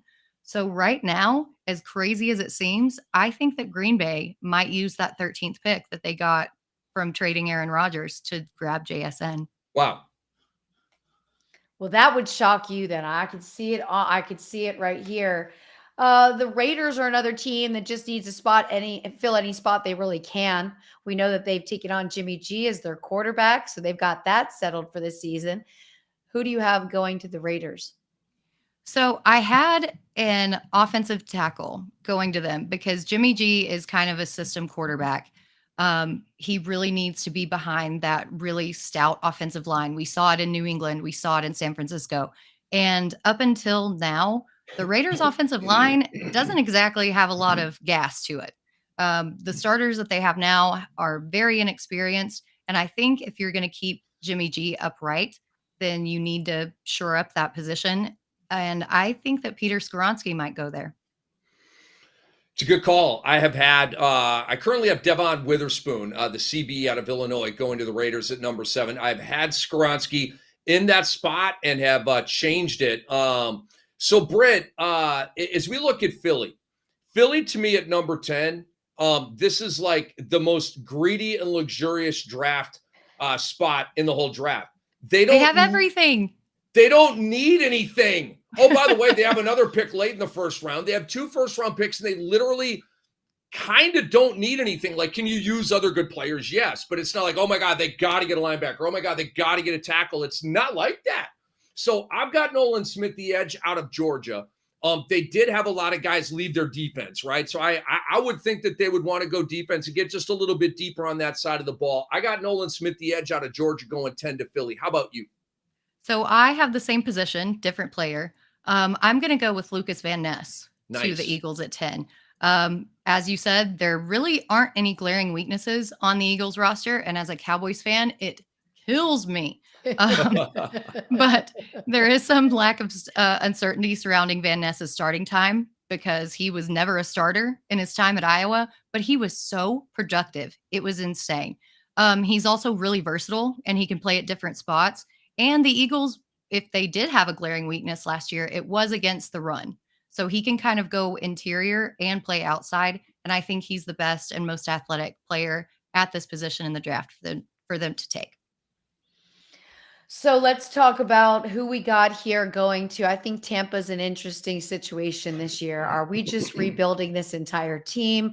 Are we going to have just was that it for them? Getting Tom Brady, winning a Super Bowl, having an okay second season. And then what do we think of Tampa Bay? What's the move they're going to make? Tampa's also another one who I can see trading up to try to get a quarterback. But in my mock, I didn't want to deal with trades because anybody can trade at any point in time. So I actually went with Brian Branch, the safety out of Alabama, because they had so many injuries to their secondary last season. Yep. And even if they don't, their secondary is getting kind of old. And then you have Devin White wanting a trade. So their defense has a lot of different question marks. Branch is so versatile. He can play corner. He can play safety. He can probably scoot in and play linebacker. And he played for Alabama. Like, when are you going to pass up an Alabama defensive back? So I think if they don't trade up, that's who they go for. Brian Branch is a stud. He's a light you up safety. I'm a big fan. Okay, who do I want to ask you about now? Let's talk tight end here for a minute. Do you agree with me that Michael Mayer is the best tight end of this group, even though he ran a 4.7 in the 40, which a lot of people were banging on him about? I'm like, look at the bod, look at the catches in traffic, look at the 40 times of guys like Rob Gronkowski, which was basically right where Michael Mayer's 40 time is, okay? I got him going to the Lions here, Britt, at number 18. How about you? So I can see them taking a tight end at 18. And I think that I would agree that Mayer is the most complete tight end in the draft. I wouldn't necessarily say that he is the best because best is subjective and it depends on what you want specifically for your offense. I think the Bengals are a great fit for him. They got rid of, I'm blanking right now. Either way, Hayden Hurst. Yes, thank you.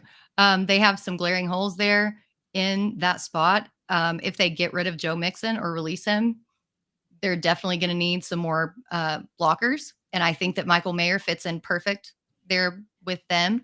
But I don't know. Tight end is just such an up in the air position. He could go anywhere.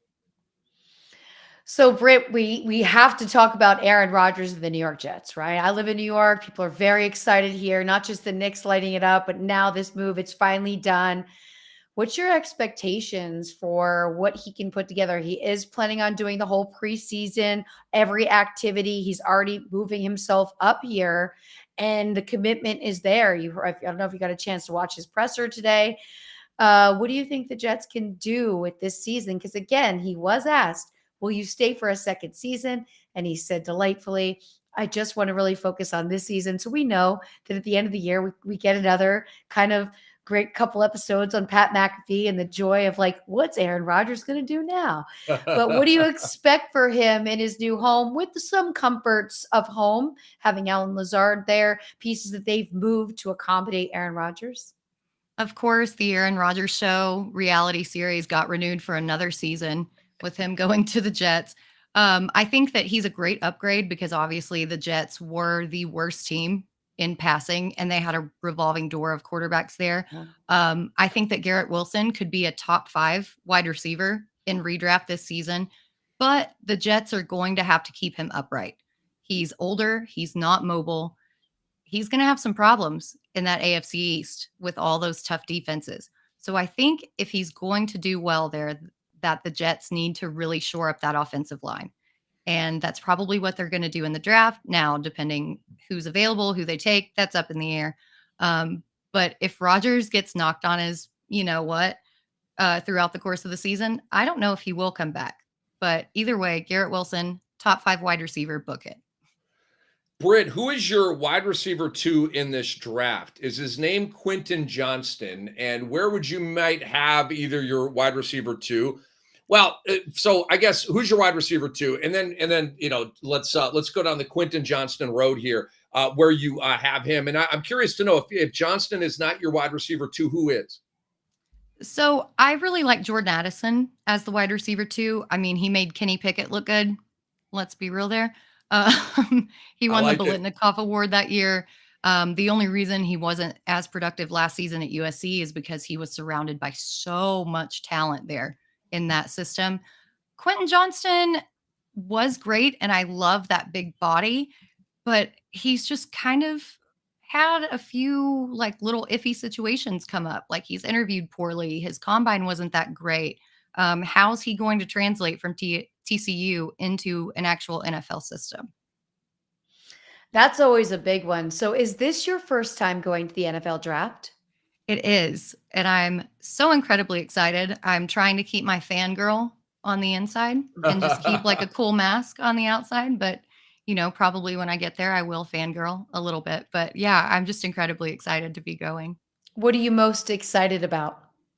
I just want to meet some players. I kind of want to see the entire system. I'm hoping to eavesdrop a little bit on some maybe GMs who are there. And then Fall Out Boy plays tomorrow, who, as a millennial kid, in my heart. So hey, that's right. There's a concert right after the draft, right? Or is it before? Yeah, it's right after. So tomorrow is Fall Out Boy. Friday is Motley Crue, who wow, I also love because my dad listened to them incessantly. And Saturday is Thundercats. Wow, that's a nice variety of music. All right. You know any of these bands, Rick? I don't know Thundercats. You've heard of Fall Out Boy, right? I've heard of them. Don't know much about it. And then what? Motley Crue. I mean, obviously, Britt, I was born in 1969. So Motley Crue in the 80s with the hair bands. I wasn't into the soft metal. I was into the gritty metal, and I still am. And so Motley Crue just had a grit to them. I don't know. I wasn't into Rat and White Snake and White Right and all these Cinderella and not Poison. Cinderella, Poison. I wasn't into all that. How about Def Leppard? I was not into that. Okay. Not hard enough for your boy. But anyway, I love me some Motley Crue. Man, have fun, Britt, with that. Who is if you could sit out for 10 minutes with one player and have a one-on-one, which player would that be? Oh man. That one is a tough one. I think I actually would like Devon Witherspoon. Oh, because wow. This guy is just a shark and he's a shutdown. And I really want to get into his mentality. How do you see this? I want to know your vision. I want to know all of the things, how you see everything, and just how do you get that killer instinct? Those are good questions. That's a great answer. Well, you leave tomorrow, and we appreciate you joining us so much. Can you tell everyone in here about you being the host of Her Story and everything else that you work on, Britt Flinn? Yeah, thank you guys so much for having me. This has been so awesome.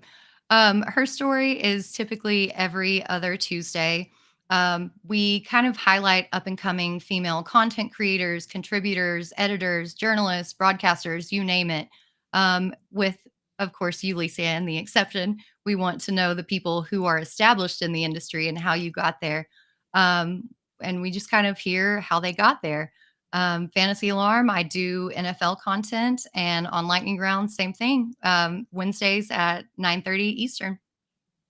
Thank you so much for joining us. Have a great time at the NFL draft. I hope that you enjoy all the shows and you please take a ton of photos. Everybody make sure you follow along because it's like you're going to be at the draft with her. You can follow at Britt_Flinn. And so, it is FLINN. I'm sure people assume it's FLY, right? All the time. Our family's weird. We spell it phonetically. Okay, so everyone give a follow and thank you so much for joining us. And right here we get back. We're going to check on Ricky's props, of course, because we got to know what's going on. And I also want to remind you that the Fantasy Alarm NFL All Access Special is Fantasy Alarm has all the fantasy football and betting content you need to prepare for the NFL draft and the upcoming season. Featuring Britt, Flynn's mock draft, rookie scouting reports, NFL team needs, player projections, Discord chat, and more. For a limited time, get the complete NFL package plus DFS playbooks for all sports at an additional 20% off the already discounted annual price with promo code NFL Draft at Fantasy Alarm. The promo code again is NFL Draft at fantasyalarm.com. Lisa, Anna, Rick, Kamla right here with you on Better Sports Live. We're going to go through your chat. Brittany totally rocked. You are correct. Wendy just joined the room. Rick, I got to meet Wendy last Friday night in Chicago, and it was so awesome. I'll tell you the story when we get back. You're listening to Lisa, Anna, Rick, Kamla right here on Better Sports Live on the Better Sports Network. The 5-Pack with Kyle Elfrink, weekdays from 12 to 1 p.m. Eastern on Better Sports Network. Jalen Hurts has got a new contract. It is 5 years, $255 million. Now, if you follow anything in the NFL, you know the argument is always about guaranteed money. That's why Lamar Jackson's holding out. Lamar Jackson's winning like $230 million guaranteed. Jalen Hurts reportedly is getting $180 million guaranteed. Now, that sets a new standard. Lamar Jackson says the standard is Deshaun Watson. The rest of the NFL says it's not. Now the standard is $180 million. So I just want Lamar Jackson to hear this. Jalen Hurts today was more than happy to take $180 million guaranteed. Jalen Hurts has probably not accomplished as much as Lamar Jackson. But in a manner of speaking, and this is just my opinion, Jalen Hurts started from a weaker spot than did Lamar Jackson when he came to the NFL. Both guys were seen as a bit of a project. Both guys were seen as more runner than thrower. To me, Lamar Jackson has improved slightly as a thrower, but is still mostly a runner. Jalen Hurts has improved an incredible amount as a thrower, and he's done it in a lot more of a quick time frame than Lamar Jackson. Jalen Hurts has arrived in the NFL as an unfinished product.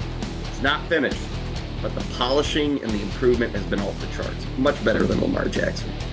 And Jalen Hurts more than happy to take $180 million guaranteed. Lamar Jackson not. Lamar Jackson's still holding out.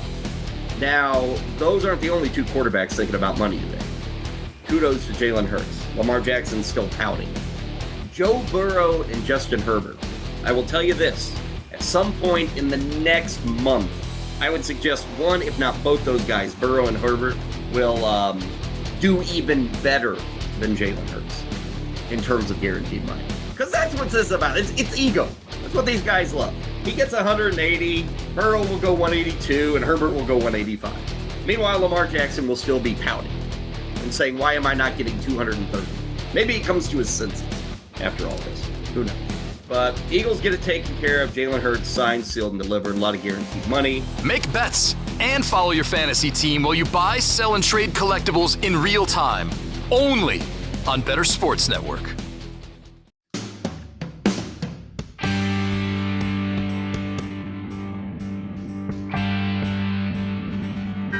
We are back right here. Lisa, Ann, and Rick Kamla, Better Sports Live at the Better Sports Network. By the way, Rick, something that could be affecting your prop, and not in a good way. Your RJ Barrett at Cleveland prop might come into play because Julius Randle is out with an ankle injury. Uh-oh. This is information that we need right now because you, my friend, were looking for a big Julius Randle game tonight. Damn it. Barrett's already up to 15. So, yeah, that's going to be an L for us. He's 6 of 7 from the field, man. Cleveland, guys, is stinking up the joint. They're down 73-63 at home. Just when you thought you had some kind of a rough gauge on the 2023 NBA playoffs, this game happened. Not in a million years did I envision Knicks up 11 midway through the third, LA. I'm telling you right now, I told you the Knicks are going to fire tonight. They are going to come for their money. I thought Cleveland was going to be a lot better than this. This is brutal. Donovan Mitchell, LA, is going out in a bad way. 6 of 15. He's got 14 points. He's halfway to our prop, the over on 5.5 assists. So glad I didn't take the over on his points. And I thought about it, but I'm like, this is too easy. It feels like a sucker bet, right? Oh, it's obvious. Donovan Mitchell's going to have a huge game against his hometown team at home facing elimination. It's sometimes it's storybook and it's not reality. And so far, that's how it's playing out. Yeah, I mean, they haven't been within less than 10 points this entire game. The Knicks are doing it. So in the other side of the globe, let's talk about the Grizzlies just doing it right now. 56-39 over the Lakers. What is going on? 4 minutes and 40 seconds left in the second. I mean, what is happening right now? Well, the buzzkill for me is that Anthony Davis is looking good so far. 15 and 8 for Anthony Davis. We went under on his combined points and rebounds prop at 35.5. He's at 23 right now. We're on the wrong side as we sit right now, but we got a long way to go. LeBron James is having the most Dudley game of all time. 3 points, 1 of 7. He's been dreadful. D'Lo is at 1 of 4. They're shooting 40. They're shooting 2 of 10 from 3. And Memphis, Morant and Bane are doing it. Bane's already got 20. Bane has 21, bro. I mean, Bane is doing it. When you say dismal, you can add up the rest of the starting lineup minus Davis, and you've got, still less points than what just Desmond Bane has put up already. 21. This kid could go for 45 tonight if he keeps this up. He might. He had 35 or 36 in the last game, and I kind of thought he'd come back to earth a little bit here after that game. That hasn't worked out. I didn't play a prop on him, but his over was 23.5 LA, and I don't know. I ran the math on it, and it didn't feel savory to me. And again, it's especially coming off a huge game like that. But he's cooking tonight. Jaren Jackson Jr. is not 4 points so far. We got a 14-point game right now. Memphis over LA. Obviously, Memphis is facing elimination. The Lakers are really in a bonus game here, in a greed game, and they're not getting greedy enough, LA. Well, also, let's face it, they want to win at home. You want to win your game at home. You gotta put that into part of the theory as well at this point. I mean, that's not really the case for the Knicks at this point of the exercise. But as for it's funny, you just yawned. I yawned on the last break. Not something I normally do at this time of the night. I was like, where'd this yawn come out? It's too early to start yawning. You got work to do, kiddo. What's happening? I see you yawn. So I'm sorry. They say it's contagious, when one person yawns, someone else does. The most contagious thing ever. So you didn't know that I yawned on the break, but that just did happen. What are your expectations for, let's say, round 2? But let's first touch on Miami-Milwaukee. Game starts tonight at 9:30 p.m. And then we got the late game. And like you had said to me, week 2 of the NBA this year, Lisa, Sacramento is going to be a team to watch this year. And you were right. Sac in Golden State. It's the game of the day, LA. It comes up at 10 o'clock Eastern tonight. All eyes on De'Aaron Fox. He's got an avulsion fracture on the index finger on his left hand or his shooting hand. He's going to play. How effective can he be? Can he shoot? Will he turn the ball over? Does he have to see ball handling duties because it's just not feeling right in his hand? Right. Huge questions. We're 2-2. They have to win tonight, LA. Sacramento. If they lose tonight, the series is over. If they lose tonight, all the momentum will be in Golden State's corner. They're going home for what would look like, I would think, a beatdown at that point. Maybe a 15-point Golden State win. Sac, thanks for the great season and all the memories. Now go home. They have to win tonight, and I think they're going to play that way. I like Sacramento to win this game, LA, and we talked about it. I like Sabonis over 19.5. I think he's going to have to do more with this Fox injury. I like Malik Monk over 16.5. I'm on Sac tonight. I really am. And also I'm on Klay Thompson over 21.5. Steph is 32.5 LA. If I had to play it, I would go over, but dang, that's a big number. He was under that number in both of the first 2 games. And I have a feeling tonight's game is going to have a more of a defensive tone to it, LA. After the last game was, I think, 126-125. Those things tend to boomerang back, right? Huge offensive game. That next game tends to be a little bit more defensive. So I think that's going to maybe lead to a couple unders tonight.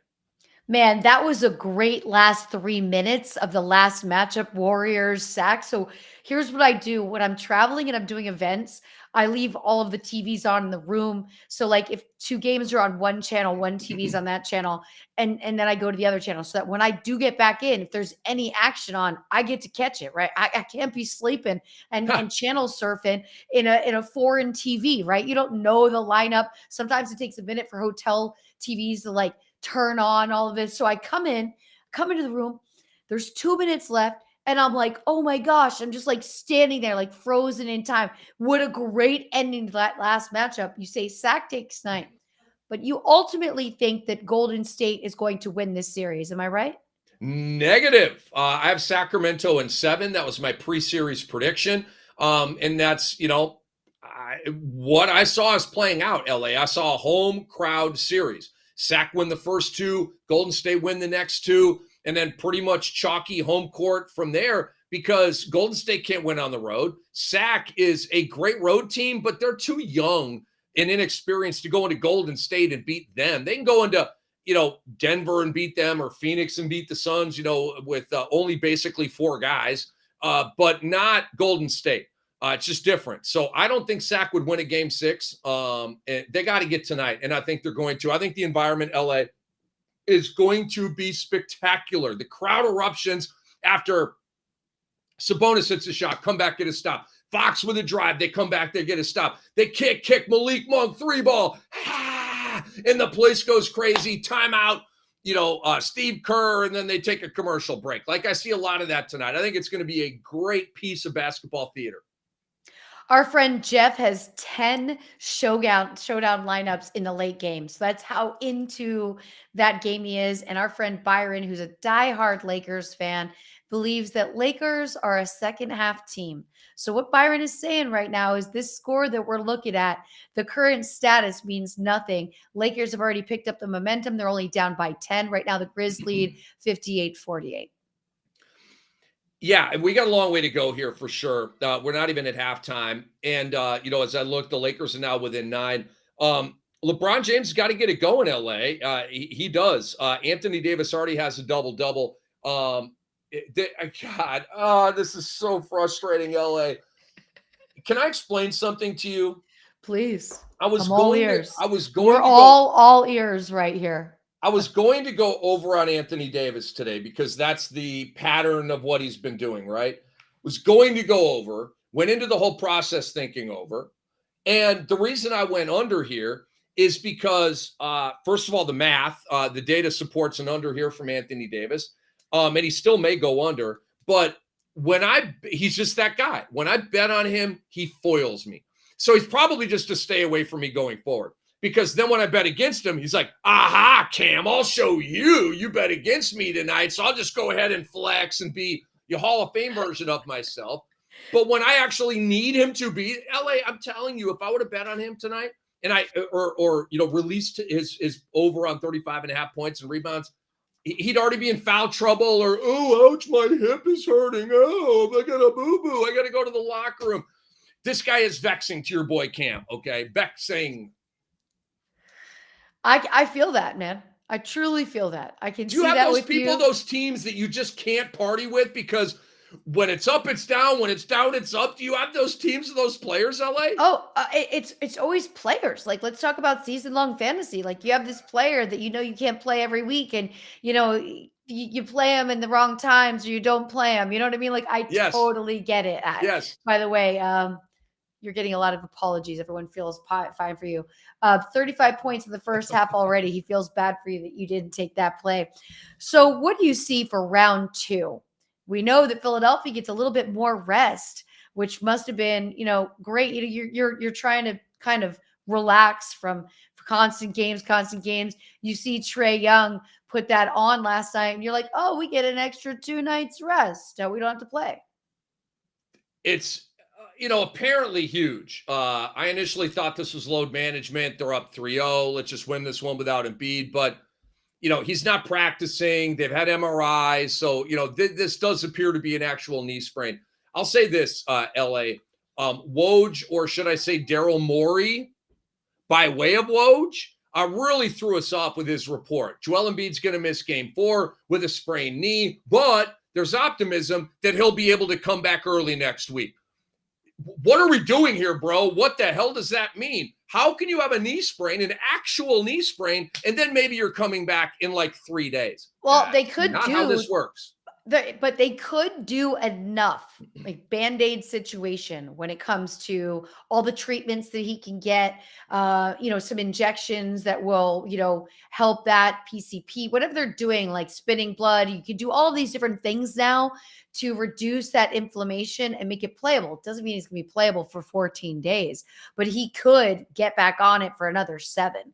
So I could see that that's like, let's shut it down right now. Then he sees the Hawks pull off the win. He knows he gets even more rest. It seems even more optimistic that Embiid gets to be back out there.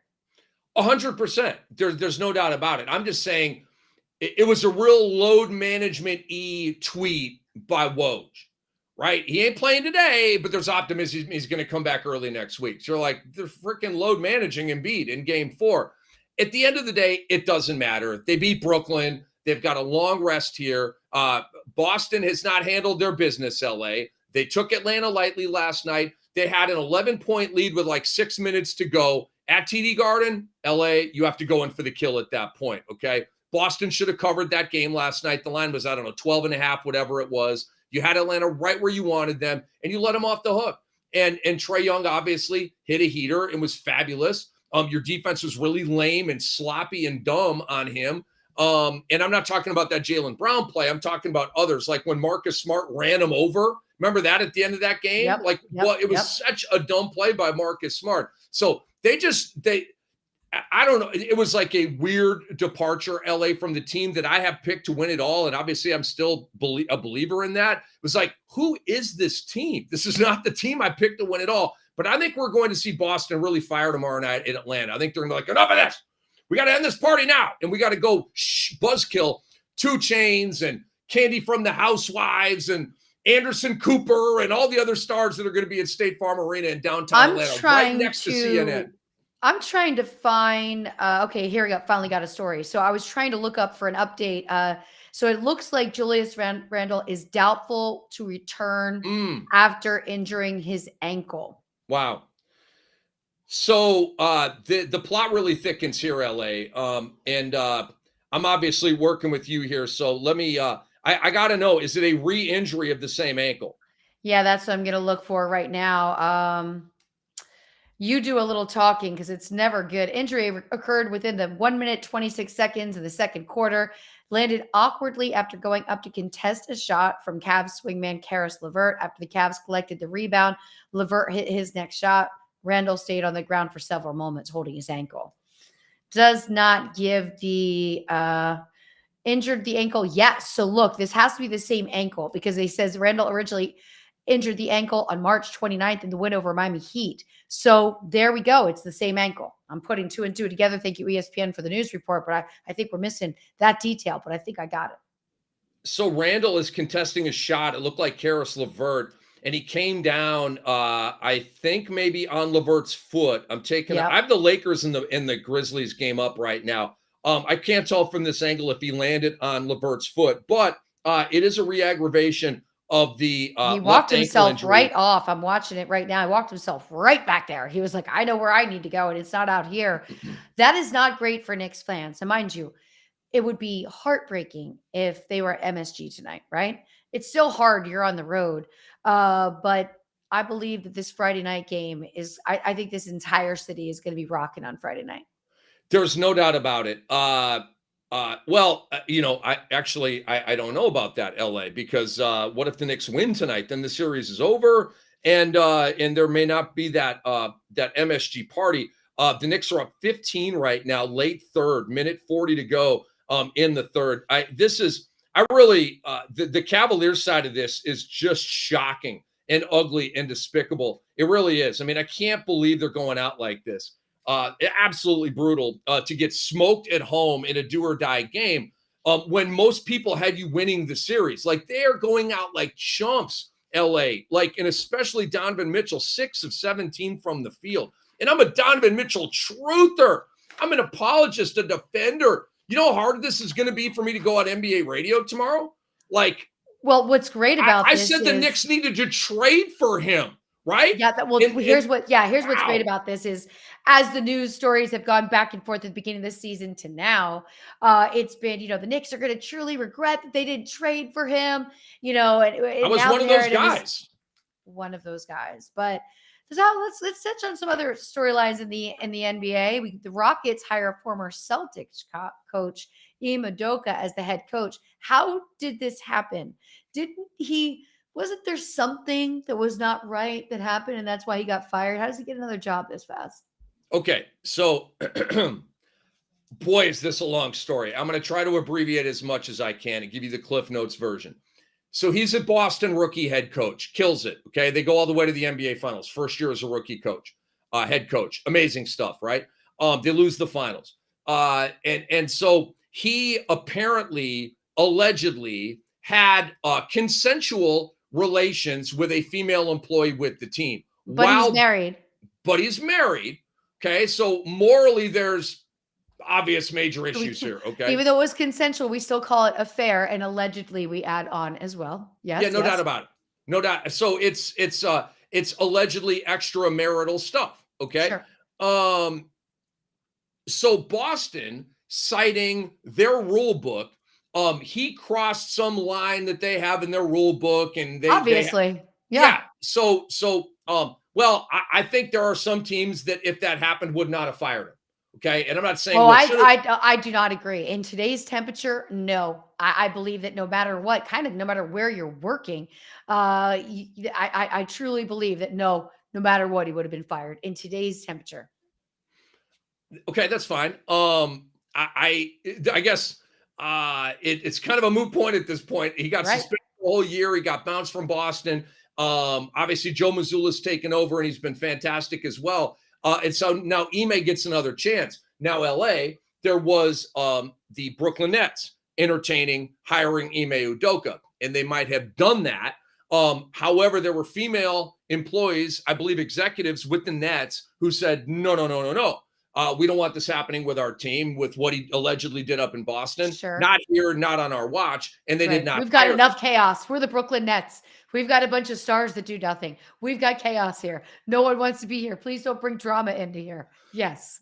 Exactly. Smart move on their part. And Durant and Irving were still on that team at the time. Yep. Okay, so they promote Jacques Vaughn to head coach, and they sign him and extend him, and he did a terrific job with them this year, with the exception of his lack of deployment of Cam Thomas. Jacques Vaughn, what the hell? But now Ime goes to Houston. I believe it's a great fit for Ime because he's got a job again, LA, right? Sure. A lot of doors, I'm sure, have been closed to him for the obvious reasons that we talked about. He found a door that was open for him.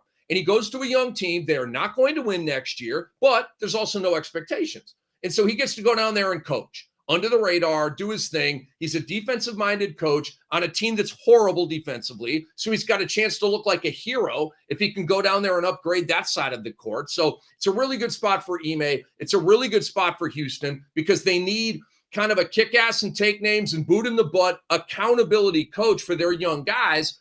This is a guy that was able to hold Jason Tatum and Jaylen Brown and Marcus Smart accountable, okay? I believe he's going to be able to really connect with the young players in Houston, and I like the hire. I really do. Well, I'm going to say something that I was taught when I was very young. Simple expression. I'm sure you've heard it before. Don't shit where you eat. There you go.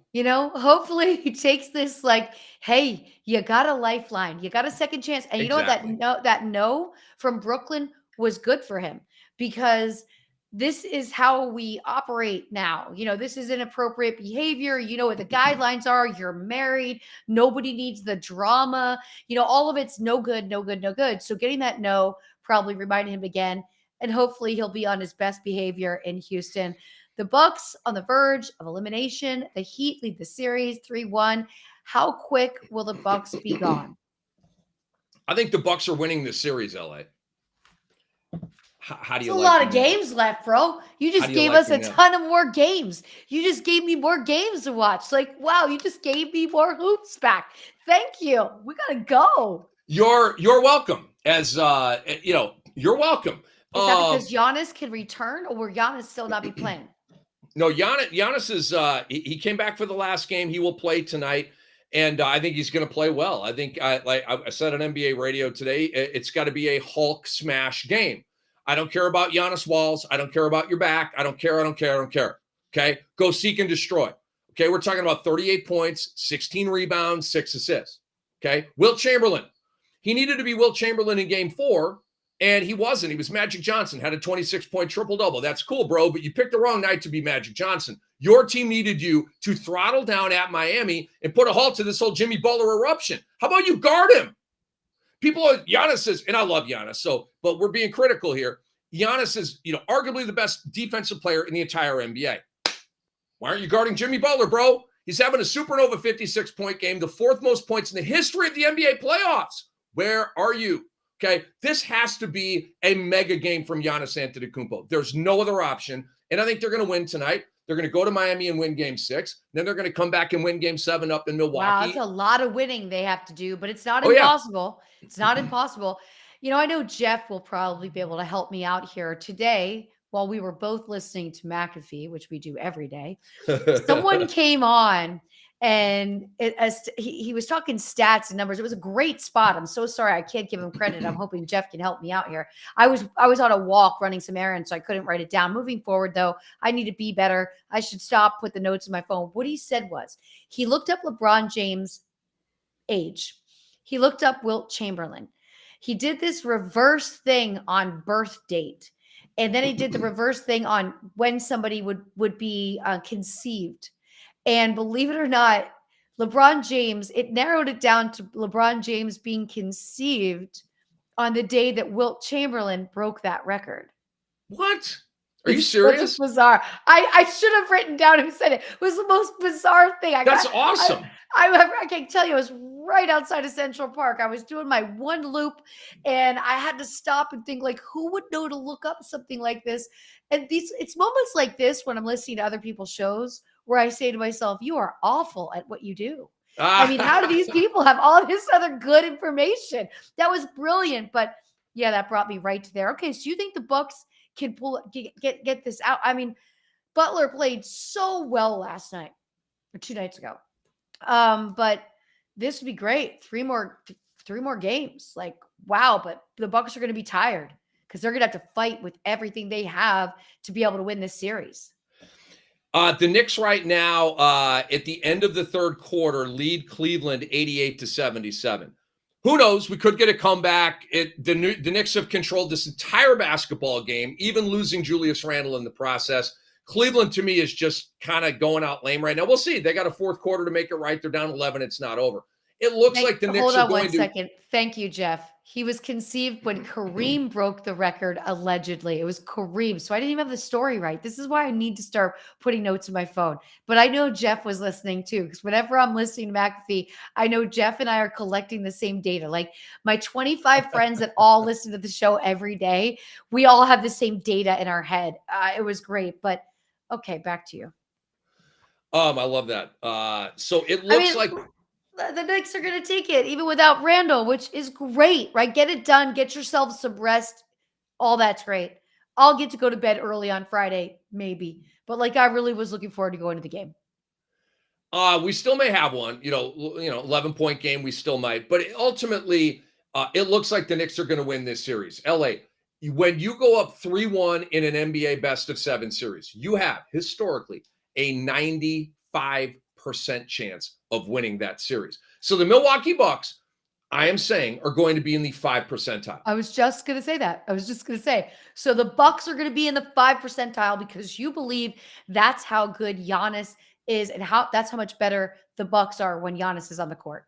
Bingo. And the Heat don't have Tyler Hero. The Heat don't have Victor Oladipo. No. The Heat have a ragtag, old and about to be retired version of Kyle Lowry. Okay. They just don't have a lot.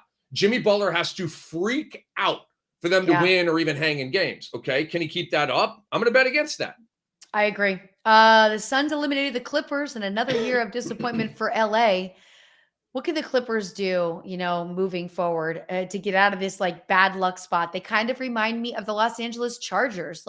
You see these great games and then in the last 3 minutes, they lose the game. You got a great quarterback. You have great pieces. You make bad decisions. It's bad clock management. It's bad timeout calling. It's all, by the way, Steph Curry calling a timeout when they didn't have one the other night made my day because I was like, he is not perfect. And that was a mistake, you know, it was just a mistake, but it hurt them tidbit from a game a couple of nights ago. But I remember seeing that thinking like, all right, I thought Curry like had the clock in his head, you know, but that's a mistake. But so what do you think the Clippers are going to do this offseason? A lot's going to ride on what Kawhi decides to do, whether, like you said, he gets surgery, those types of things. But meniscus, how long is the recovery from meniscus? You need to have surgery to determine that. You know what I'm saying? And, the doctors they're doing MRIs. That's how they determine he's got a torn meniscus. So sometimes it needs to be cut.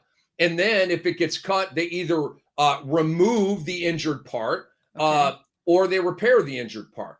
And when you remove it, you can come back quicker, but then you lose that element of brake pad right there. And so if it's bad, right? You talk about, that soft tissue keeps the bone from going on the bone. If you repair the meniscus, don't remove it, but repair it, that's a longer rehab process. He's got the whole off season. So I think they would take the long haul approach with this. Again, I don't know the severity of it. I don't know if he's going to have surgery or not. In LA, some people may be saying, like, are you a doctor? Like, no, I'm not a doctor, but I tore my ACL. So you've also been covering this and talking to doctors and having people on the air. And this has been part of your protocol of knowing like, hey, as soon as I know what the choice is that the player and the team decide they're going to do about this, then I can project because I've seen this for however many years. You've been doing this so long, right? It's like routine to you. But removing it for an NBA player is probably harder than any other sport because you're constantly remember when you had to run suicides in gym class? That's what it's like to be on the basketball court. Stop and go, stop and go, stop and go. You need that, as you called it, great way, brake pad. You got to have it. And you're right, LA. Like it's just following injuries over the years, right? Being able to compare the De'Aaron Fox avulsion fracture on his index finger to Kobe Bryant's avulsion fracture on his index finger, which, by the way, quick story, I almost ruined Kobe's hand, LA. So he's got this avulsion fracture on his right index finger, right? And it's at the 2010 NBA All-Star game in Dallas. I'm in the arena, right outside the tunnel, and he comes out with his family, and I hear Kamla like that, and I'm like, is somebody mad at me? Because it was like kind of a bellowing voice, right? And I didn't know who it was. And I see sort of a throng of people come out of the tunnel. And as they emerge from the darkness, it's Kobe Bryant and Vanessa and his daughters and the whole thing, right? And he has a huge smile on his face. And he puts his hand out like this, like, to come in for like a half hug or bro hug or whatever, right? Some dap. He's gonna dap you up. And so I go like this, like it's Kobe, right? Oh my God. And so I go like this, and right here, LA, I see this wrap on the end of his index finger. And I checked up and like kind of gave him a soft handshake. I'm like, Kobe, I ain't trying to re-injure your finger. And he fell out laughing about that. Kobe won a ring that year with a mangled index finger, man. It's like the craziest thing ever. And LA, me and Amin Hassan interviewed Gary Vitti, the trainer for the Lakers. Vitti explained that Kobe had to relearn how to shoot. Okay, because when you gooseneck the ball, it comes off your index and middle finger. He couldn't do it with his index finger anymore. He had to change the way he released his shot so that it ended on his middle finger, and he created a contraption to get the fingers together and everything. It's just fascinating stuff, man. But that dude, God, I miss Kobe Bryant, man. I got two takeaways here. Number one, you would have been disliked as much as Larry David was when he tripped Shaq at that Lakers game on curve. Number two, I had to retrain my whole shot when I decided to start going with longer nails. There you go. Much harder to shoot. The release is so different. It can get really Do you have to push violent. it more? Do you have to push it more now? Almost like a shot put to not follow through totally because of the nails? You have to dribble with more of an open hand. I had to relearn the whole game, but don't worry. I've been working on it. We're going to get to a quick break. We've got a guest joining us at 9:00. We're going to go back to our football conversation covering the NFL draft. I want to hear from all of you in the room. By the way, Dylan just threw up another brick. That's what we want to hear. We want to hear from you What's the draft pick that you are looking forward to the most tomorrow night? Whether it's your team, whether it's a player that you followed in their college career. But I think that'll give us some really good banter. We're going to be joined by Eric Balkman of High Stakes Fantasy Football Show right here on the network, and co-host of the show with Leo and Balky on 95.3 and 99.1 in Wisconsin. We'll get to him. We'll talk to all of you, Lisa and Rick Kamla, right here, Bettor Sports Live on the Bettor Sports Network. Front Yard Fantasy, weekdays at 3 Eastern on Bettor Sports Network. Our great friend, Britt, Flinn with Fantasy Alarm, and as the host of the Lightning Round podcast and the Herstory pod with Women of Fantasy Football. Dawson Knox, what happened to him this year? Man, fell off. Right? It's just gone. It's disappeared off the face of the map. You think Dawson Knox can put together a comeback campaign here? Man, I don't know. I think that kind of some of the Gabe Davis hype and a little bit of that system change took away his targets. And I think that they're probably going to go out there and get a legit wide receiver too. So I'm not really expecting him to bounce back like he did 2 years ago. I think he's fine. I think he lives in the glob of tight ends. You know what I mean? Like he's not going to get better, but he's probably not going to get worse. And if you need a guy to plug in your roster who's got a shot at a touchdown, you grab Dawson Knox in that Bills offense. And that's a good point too. Like there's Travis Kelce and then there's basically everybody else. A glob of tight ends was such an accurate description. Yeah, he is firmly in that glob for me. Firmly in the glob. It was a little bit disappointing this year. He didn't take that step up, but now he has cemented himself as, I'm not trying to project a breakout for Dawson Knox. There's some safety in what he's going to provide, and you can stream him pretty much any given week if you want to. Jones gets hit, throws it left, caught by Slayton, down the left sideline, 15, 10, 5, touchdown Giants, Darius Slayton. Speaking of Darius Slayton, how are we feeling about this New York Giants wide receiving core this upcoming year? I think a lot of question marks there. Yeah, it's pretty much garbage right now, but if they were able to do it last season with what they had, I think Waller's going to open up a lot of different possibilities and avenues. So who knows? They could still be good, but I think they're going to invest heavily in the draft in some bona fide receivers. I think so too. You think you guys think Sterling Shepard or Darius Slayton can make their way to fantasy relevance this year? I can't see anything happening with Shepard after an ACL and then an Achilles. I mean, that's just seems almost insurmountable, and it really sucks because I love his story. Slayton, maybe. But if they go out and get somebody in the draft, I don't really think so. So when the hell did Sterling Shepard turn 30? I just feel like he's still 26. On his birthday. Oh, thanks, Joey. But he's the kind of player, it's probably because we haven't seen maybe complete seasons get put together with the level of hype that we've had for Sterling Shepard in the past, that it doesn't, I don't view him as a failure. You know what I mean? We see some of these players in the NFL and it feels like they've gotten older even though they're not performing. I just view him as hasn't broken out yet, but he's 30 years old.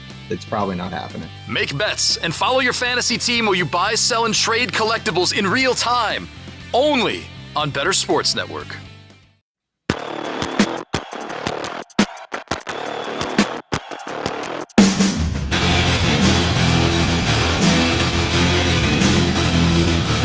We are back right here, Lisa and Rick Kamla on Bettor Sports Live. As we promised, we bring you Eric Balkman, who you can follow at Eric Balkman, host of the High Stakes Fantasy Football Show right here on Bettor Sports Network, co-host of the show with Leo and Balky on 95.3, 99.1 in Wisconsin. Eric, thanks so much for joining us tonight. Oh, thanks for having me. Pleasure to be here. Eric, we know we got the life-changing event that starts tomorrow, which is the NFL draft. We will be obsessing over it. We'll be looking at how it maps out for teams. We'll be deciding which players are going to be on our best ball leagues, which players are going to land in our redraft leagues. But before that, we know what's happened in New York. The Jets finally land Aaron Rodgers. I want to ask you, do you think Aaron Rodgers can take this team further, which was more than the Jets fans expected last season, than they went last season? Yeah, can he, Lisa? Definitely he can. Will he? I'm not so sure. And the reason is not necessarily an indictment on Aaron Rodgers.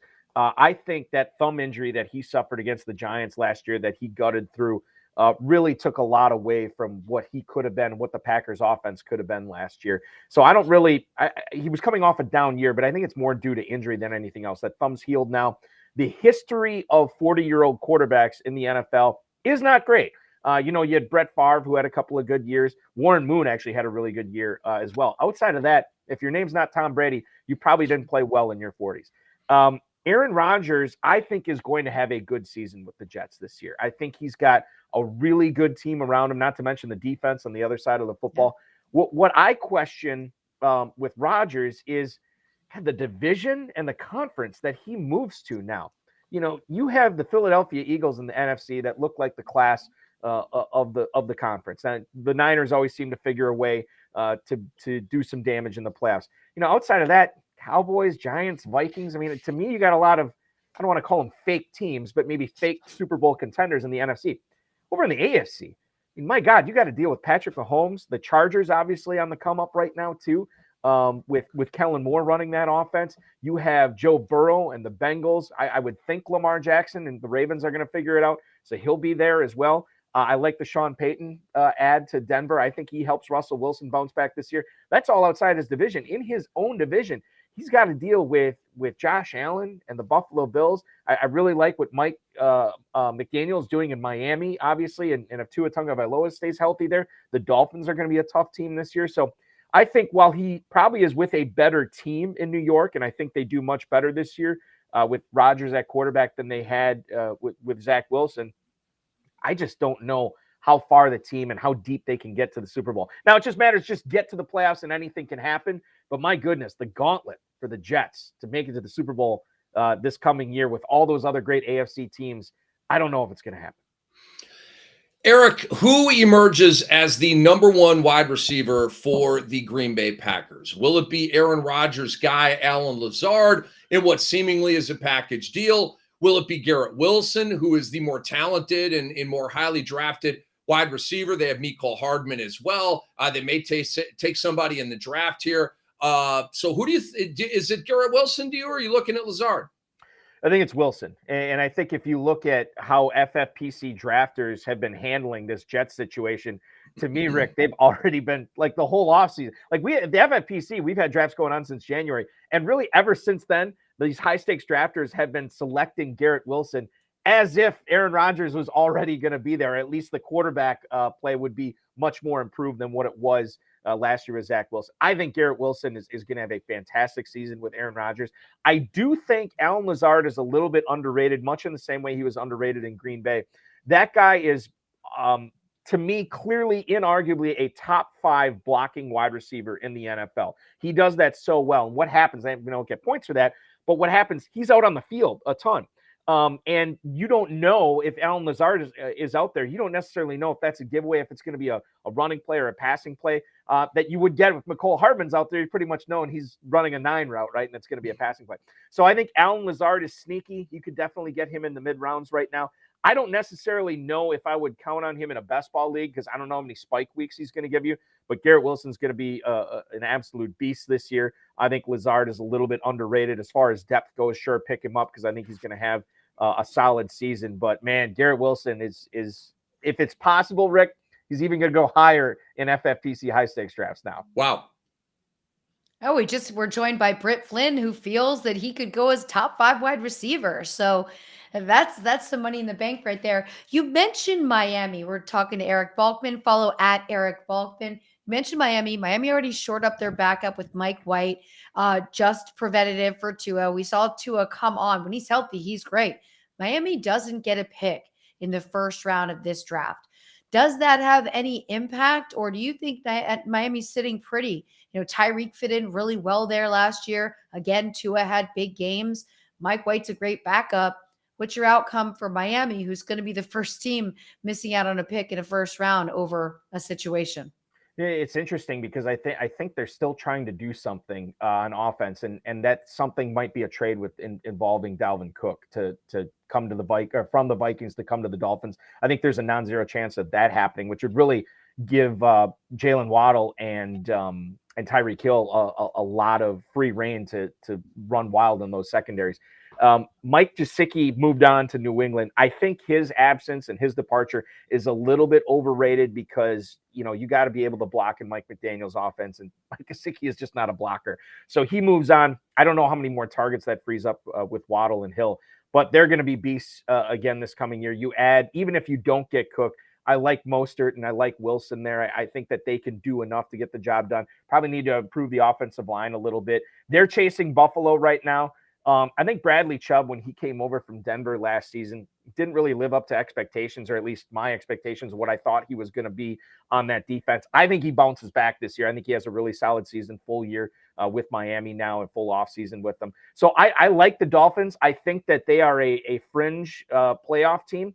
I think they are clearly behind the Buffalo Bills, and they do need to make some adjustments, and they got to improve in the draft somehow. They got to get some difference makers, whether that's on special teams or whether that's on the defensive side of the football. They have some ammo. I don't know if it's enough to get them into, a top 4, top 5 team in the AFC, but they're going to do their darndest, and I think they got a really good coach there. Eric, let's talk NFL draft here. Where do you want to see Bijan Robinson go? The top running back in this draft. We're all, Eric, I don't know how much college football you watch. I watch all the games every Saturday. I've been enamored with this guy for 2 years. I've been waiting on this dude to come to the league for 2 years, man. So here we go. I presume tomorrow night we're going to find out his new team. I think he will be a first-round pick. So where do you want him to go? Where do you think he will go? Well, I'll start with the latter. I think that he will indeed go to Atlanta, which seems to be everybody's popular pick right now. Arthur Smith is a guy who loves tight ends and he loves running the football, at least with what we saw in Tennessee was any guide. And he's going to get the opportunity. I think Bijan Robinson falls to 8. I think that, he goes there. He's already, Rick, a top 10 pick in redraft leagues in the FFPC. That's not going to change. As far as his dynasty outlook, I think it would be intriguing to see him go to Detroit because I just don't think that the Lions believe that Swift is ever going to be a 3-down guy. Neither do I, Eric. Neither do I. Yeah, and they're seeing him like every day. So I trust your judgment, Rick. I trust their judgment too. And for whatever reason, I have him in a couple of dynasty leagues. I've been ticked off, but I understand why he's not out on the field more. So I think Detroit would be interesting. I think ultimately, and this is probably a pipe dream, but he asked me what team I want him to go to. My God, Rick, if he could fall all the way to 28 and have the Bengals scoop Bijan Robinson up, obviously at that point, we know that Joe Mixon's time is probably done in Cincinnati, but you get Bijan Robinson in that backfield, an offensive line that I think underperformed last year. I think it's going to be better this year. Along with Jamar Chase, they're going to figure out a way to get T. Higgins out there. Tyler Boyd's still there. And Joe Burrow, I mean, that is a monolithic offense that all of a sudden you have there at Bijan Robinson, and he's going to have a lot of opportunities to score a lot of touchdowns there. I don't think it's going to happen, but if the slide starts, you never know. I'd love to see him go to Cincinnati. Well, Eric, you're in Wisconsin, but it seems to be that you are a Cincinnati Bengals fan. Am I correct? No. I am a fan is short for fanatic. I am not a fanatic for the Packers, but the Green Bay is definitely my team. Yeah, they kind of have to be your team. Right. So we're looking at, Bryce Young going number 1, seeing some other quarterbacks. What team in the first round, what do you think you're going to see the earliest trade up for a pick? I think, number 2 is not out of the question. If not number 2, I could see number 3. So I could see, we're getting it's the week before the draft, is sort of when this nonsense started. You don't know what to believe and what not to believe. The Texans, if they pass on, a quarterback, whether that be Levis or Stroud or Richardson or whatever, they pass on a quarterback there. I could definitely see somebody moving up to grab him. Obviously the Colts, if they want to trade up from 4 to 2 to make sure they get their guy, I could definitely see that. If a quarterback doesn't go off the board at 2, assuming we see Bryce Young go number 1, and then Houston decides to keep their pick, and then they choose, Will Anderson or somebody like that, and then all of a sudden the market for number 3 becomes white hot because the Cardinals aren't taking a quarterback there, and somebody else could trade up and get their choice of 3 other quarterbacks. So I think it could be early. I think the draft really starts at the 2nd position. Unless you believe this anonymous poster on Reddit who said Will Levis is going to be the number 1 pick by the Panthers because that's what he's telling his family and friends. I don't know. I leave that up to the viewers to decide. But I think the draft really starts at 2. I think that we will see at least 1 trade within the top 5, and we might see 2 trades within the top 10. Oh, that's fun. It's going to be a great night. It's going to be a great first round for sure. Very interesting. Eric, who is your tight end 1, and where do you have him going? I've gone back and forth on this, especially with Green Bay trading up in this Aaron Rodgers trade to move up from 15 to 13. They're going to have the opportunity, I think, if they decide to go tight end in the first round, they're going to have their pick between Michael Mayer and Dalton Kincaid. Initially, for me, Rick, like back in December or January, when I really started looking at this, I'm like, well, it's obviously Michael Mayer. This dude is super young, and what he did at Notre Dame from a statistical standpoint at that young age, we don't often see that, right? And to me, like, I was like, okay, Mayer's the pick. Mayer at the same time, athletically speaking, I know he improved his relative athletic score at his Notre Dame Pro Day, but at the Combine, it wasn't great, Bob. And you have a situation with Michael Mayer doing a lot of things very good, but nothing at an elite level, which is always concerning when you're talking about soaking a top 15 pick into a player, right? Well, Dalton Kincaid is an elite pass catcher, right? And the stuff that he was able to do at Utah, I think really wowed people. The stuff that he was able to do, having, basically a fractured back, where he, he's dealing with that last year. And he actually, from what I've known or what I've read and what I've heard, it sounds like that back is fully healed.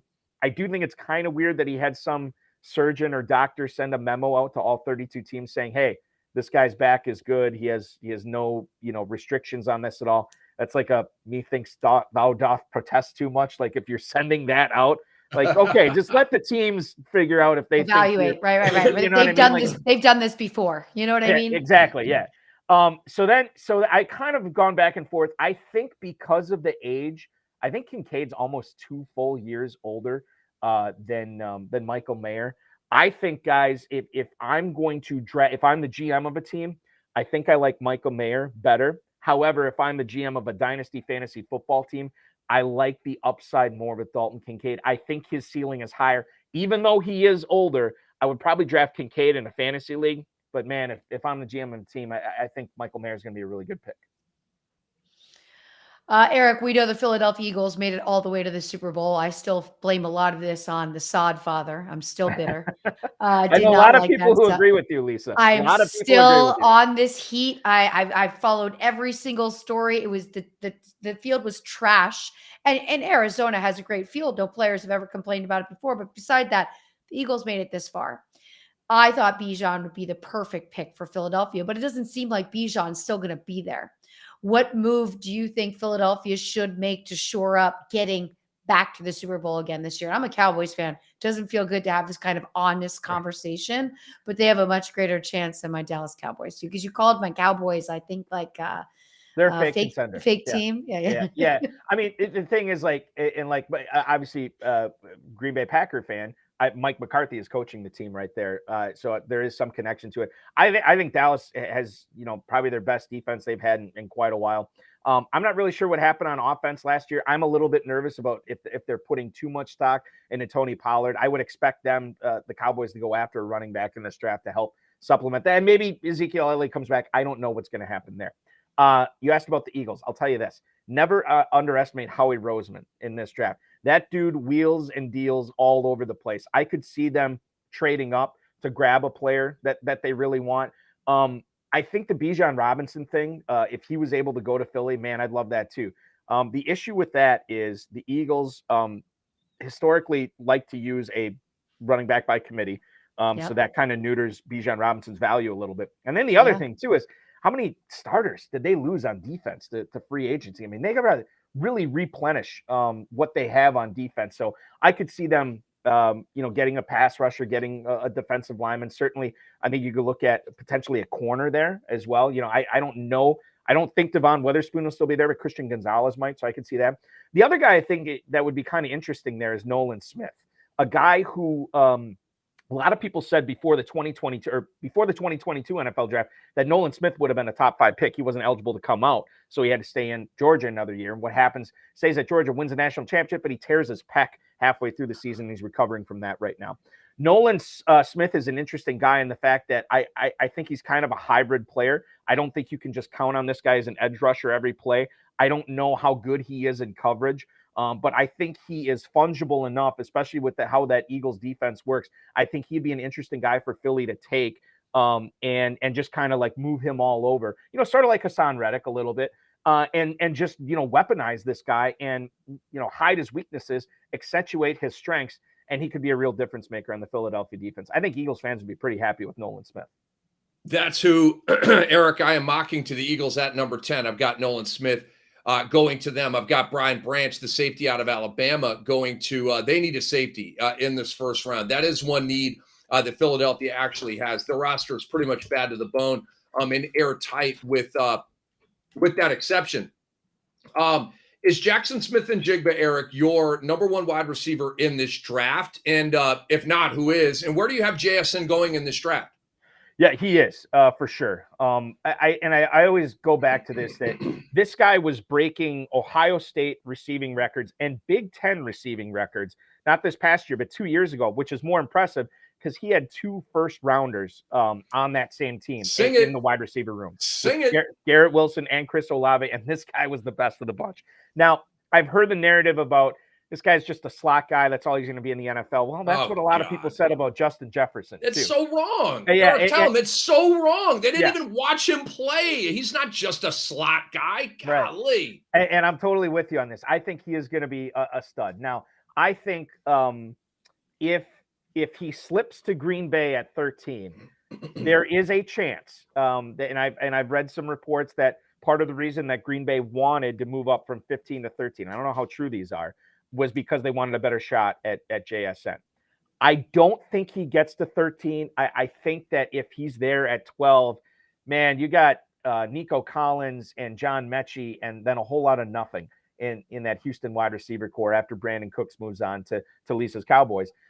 You look at what Jackson Smith-Njigba could be for whatever quarterback they put there, whether they're going to run it back with Davis Mills another year, whether they're going to take Stroud or Richardson or Levis. I mean, that guy would be a perfect safety blanket and a guy who can still stretch the field too. A dynamic guy who creates space, gets open, great hands. I mean, there's not a whole lot to not like about Jackson Smith-Njigba. So I think if he falls to 12, Houston would probably take him there. I think you could think about Tennessee maybe taking him at 11, but I think Houston at 12 is where JSN ends up.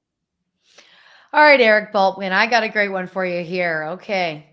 Player in the first round that's going to make the most fantasy impact this season. Ooh, well, it's Robinson for sure. I would say Smith-Njigba. I would say this is if you're talking about like an FFPC redraft league, the top 2 rookies going would be, and this is not Superflex, top 2 rookies going would be Robinson and Smith-Njigba, right? After that, boy, I'm not sure. I think that Mayer and Dalton Kincaid, I think they both go in the first round. And obviously with the FFPC, you have tight end premium scoring. So they're getting 1.5 points per catch for every reception they make. So I think that they would, be in the conversation for that. I think that if you look at the receivers, if the Buffalo Bills end up taking somebody like, Josh Downs or somebody like that later in the first round, all of a sudden you're talking about this guy usurping Gabe Davis's role in that offense and maybe having a big time season opposite Stephon Diggs with Josh Allen throwing to it. So I think he'd be in the conversation. And I would not rule out, and I think this is mostly, just smoke. There's no fire here, but I should bring it up. I would not rule out Jahmyr Gibbs, who I know has been rumored to go to the Dolphins, maybe even going ahead of Bijan Robinson. I don't think it happens. But, guys, if Jahmyr Gibbs is the first running back taken in this draft over Robinson, he is going to have a massive impact on fantasy leagues, both dynasty and redraft. So I would say that, give the caveat, he's got to go in the first round, but all of a sudden he enters the conversation as maybe the most impactful guy. 199 pounds, probably never going to be a 3-down guy, but his pass catching skills are elite as he showed at 2 different schools. So I like Gibbs here. If somebody took Jahmyr Gibbs over Bijan Robinson, it would be maybe worse than Bill Belichick's dumbass. Do you know where I'm going here, Eric? Do you know where I'm going here? Keep going. I think I'm on the right trail. I just can't see the destination yet. Then Bill Belichick's dumbass taking Sony Michel over Nick Chubb. Yeah. How does he still have a job? I'm kidding with that. I'm kidding. I joke. I have some jokes from time to time. But I mean, one of the worst draft picks I've ever seen. You got 2 Georgia backs. Oh my God. Sony Michel's not even in the league anymore. Nick Chubb is going to run. I think Nick Chubb's going to have a phenomenal year this year without Hunt being there to siphon some touches. Anyway, let me reel it in here. Are you a Jalen Hyatt guy, Eric? To me, he's a polarizing guy in this draft. I love me some Jalen Hyatt. Do you? I do not, actually. And this is a player that I know that the Packers have. I don't think they've met with him, but I know that they've been a lot of people have mocked Jalen Hyatt to the Packers in the second round. The 2 red flags that stand out to me. Number one, the offense that he was in at Tennessee isn't exactly the best translation to NFL offense. So it's difficult for me to get a good gauge on him there. And number 2, the guy is so fast that it wasn't ever really relied upon to run a wide route tree at Tennessee. He didn't have to, because he was like, even when you knew Jalen Hyatt was going to be running a 9 route down the sideline, he would still run by you. So he didn't necessarily have to have that route tree polish. Now, speed kills. You can't teach speed. And I think that if he goes in the second round, if all he ever is a Ted Ginn, Deshaun Jackson speed merchant in the NFL, that might be good enough to justify a second round pick when you consider how long of a career that those guys had. From a fantasy football standpoint, he, to me, is never going to be the type of guy that is ever going to be a wide receiver 1. He's never going to be a top 12 wide receiver, which is why I'm kind of down on him. He might fit the role for whoever drafts him and then whoever signs him to a second contract. I think he's got some talent. I just think he's got a lot to work on here. It's a weaker wide receiver class, so maybe you can make the case that Hyatt should be drafted high among the receivers. He's not one of my favorite guys. I can see why people do like him, though. Eric Balkman, we thank you so much for joining us tonight. Everybody can follow you at Eric Balkman. Eric, where can everyone find you and listen to you? Yeah, you mentioned 95.3, 99.1 Appleton, Oshkosh in Wisconsin. We're about a couple of Jordan Love Hail Marys southwest of Lambeau Field here. That's where we do the show from. I have the High Stakes Fantasy Football Hour Friday nights at the FFPC YouTube channel, youtube.com/FFPC Fantasy, which is where I also do the RotoViz High Stakes Lowdown weekly during the NFL season. And of course, the High Stakes Fantasy Football Show every Thursday night, bettersports.com, that you can catch from 7 to 9 p.m. And of course, I'll be anchoring coverage for Better Sports, the Better Sports Network, coming up on Friday from 7 to 9. Andrew Cooper, Mark Malusis, and a host of others. It's going to be a lot of fun. Thank you so much for joining us. We look forward to having you again. This is just a great time of the year. We got NBA playoffs. We got the NFL draft, NHL. It's all so good, and we appreciate you coming on. I want to remind you all that the Better Sports Network app has the best NFL draft experience you're going to find. Join us Thursday and Friday night to follow all the picks, chat with fans, and play our live draft game. Get instant fantasy football and betting analysis as the picks are announced. Answer predictive questions and compete for your chance to win fabulous prizes. Pre-draft coverage begins Thursday at 7 p.m. Eastern and Friday at 6 p.m. Eastern. The 2023 NFL Draft Bettorcast. Download the Better Sports Network app for free right now in the Apple app and Google Play stores. We're going to get back and talk about what's happening in the NBA. I haven't looked. I've been on the NFL news right here, so I don't want any spoilers. Don't even tell me right now, Rick. You're listening to Lisa Ann and Rick Kamla on Better Sports Live on the Better Sports Network. Moose and Keith, weekdays at 10 a.m. Eastern on Better Sports Network. Calvin Ridley yesterday, he applied for reinstatement from the National Football League. Ridley, Kirk, Zay Jones, Travis Etienne, Trevor Lawrence. That is crazy potent on offense. Yeah, it's going to be awesome. I mean, Ridley's great. I think Trevor Lawrence is a guy I want in fantasy this year. I think you're probably right. I think they're just going to get better and better. First off, Peterson's a wonderful offensive mind, a great head coach, and we've seen that and saw that this year as Jacksonville made it to the postseason. And Trevor Lawrence, anybody that questioned whether or not he could play in the National Football League or just how good he was going to be in the NFL, those questions were answered this past season as in the second half of the year. Statistically speaking, he was a top 3 quarterback in the NFL. That's how good Trevor Lawrence is. You throw Calvin Ridley into the mix, he's going to be great. Yeah, I think Lawrence is a guy you want. I think Ridley's a guy you want. Clearly, Travis Etienne is going to be one of those early, first-round selections as well, being the dual threat running back that he is, not only running, but also catching the ball out of the backfield, Keith, and the ability to take something small and take it to the house. Take a 5-yard dump pass, make a guy miss in the open field, and he's gone. I mean, you saw that with Travis Etienne this past season for Jacksonville. Yeah, sky's the limit. I mean, I think you're going to go from a team in the year span where you wanted no part of the Jacksonville Jaguars when you're looking at fantasy football to where you want as many Jaguars as you possibly can because they're going to be really, really productive. And let's see if they get their tight end back as well. Who had Evan Ingram was great. And Evan Ingram, who was great this past season. Yeah. I mean, if they keep that whole core together, their offense is going to be one of the best in football. Like, I legitimately think that they could be one of the best offenses in football. Zay Jones, Evan Ingram, Christian Kirk, then you throw Ridley, Travis Etienne, Trevor Lawrence, a good offensive line, and you've got Doug Peterson being creative calling. Right.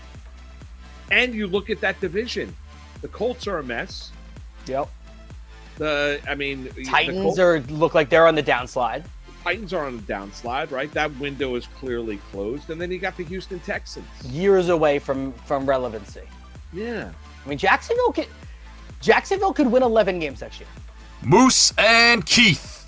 Weekdays at 10 a.m. Eastern on Bettor Sports Network.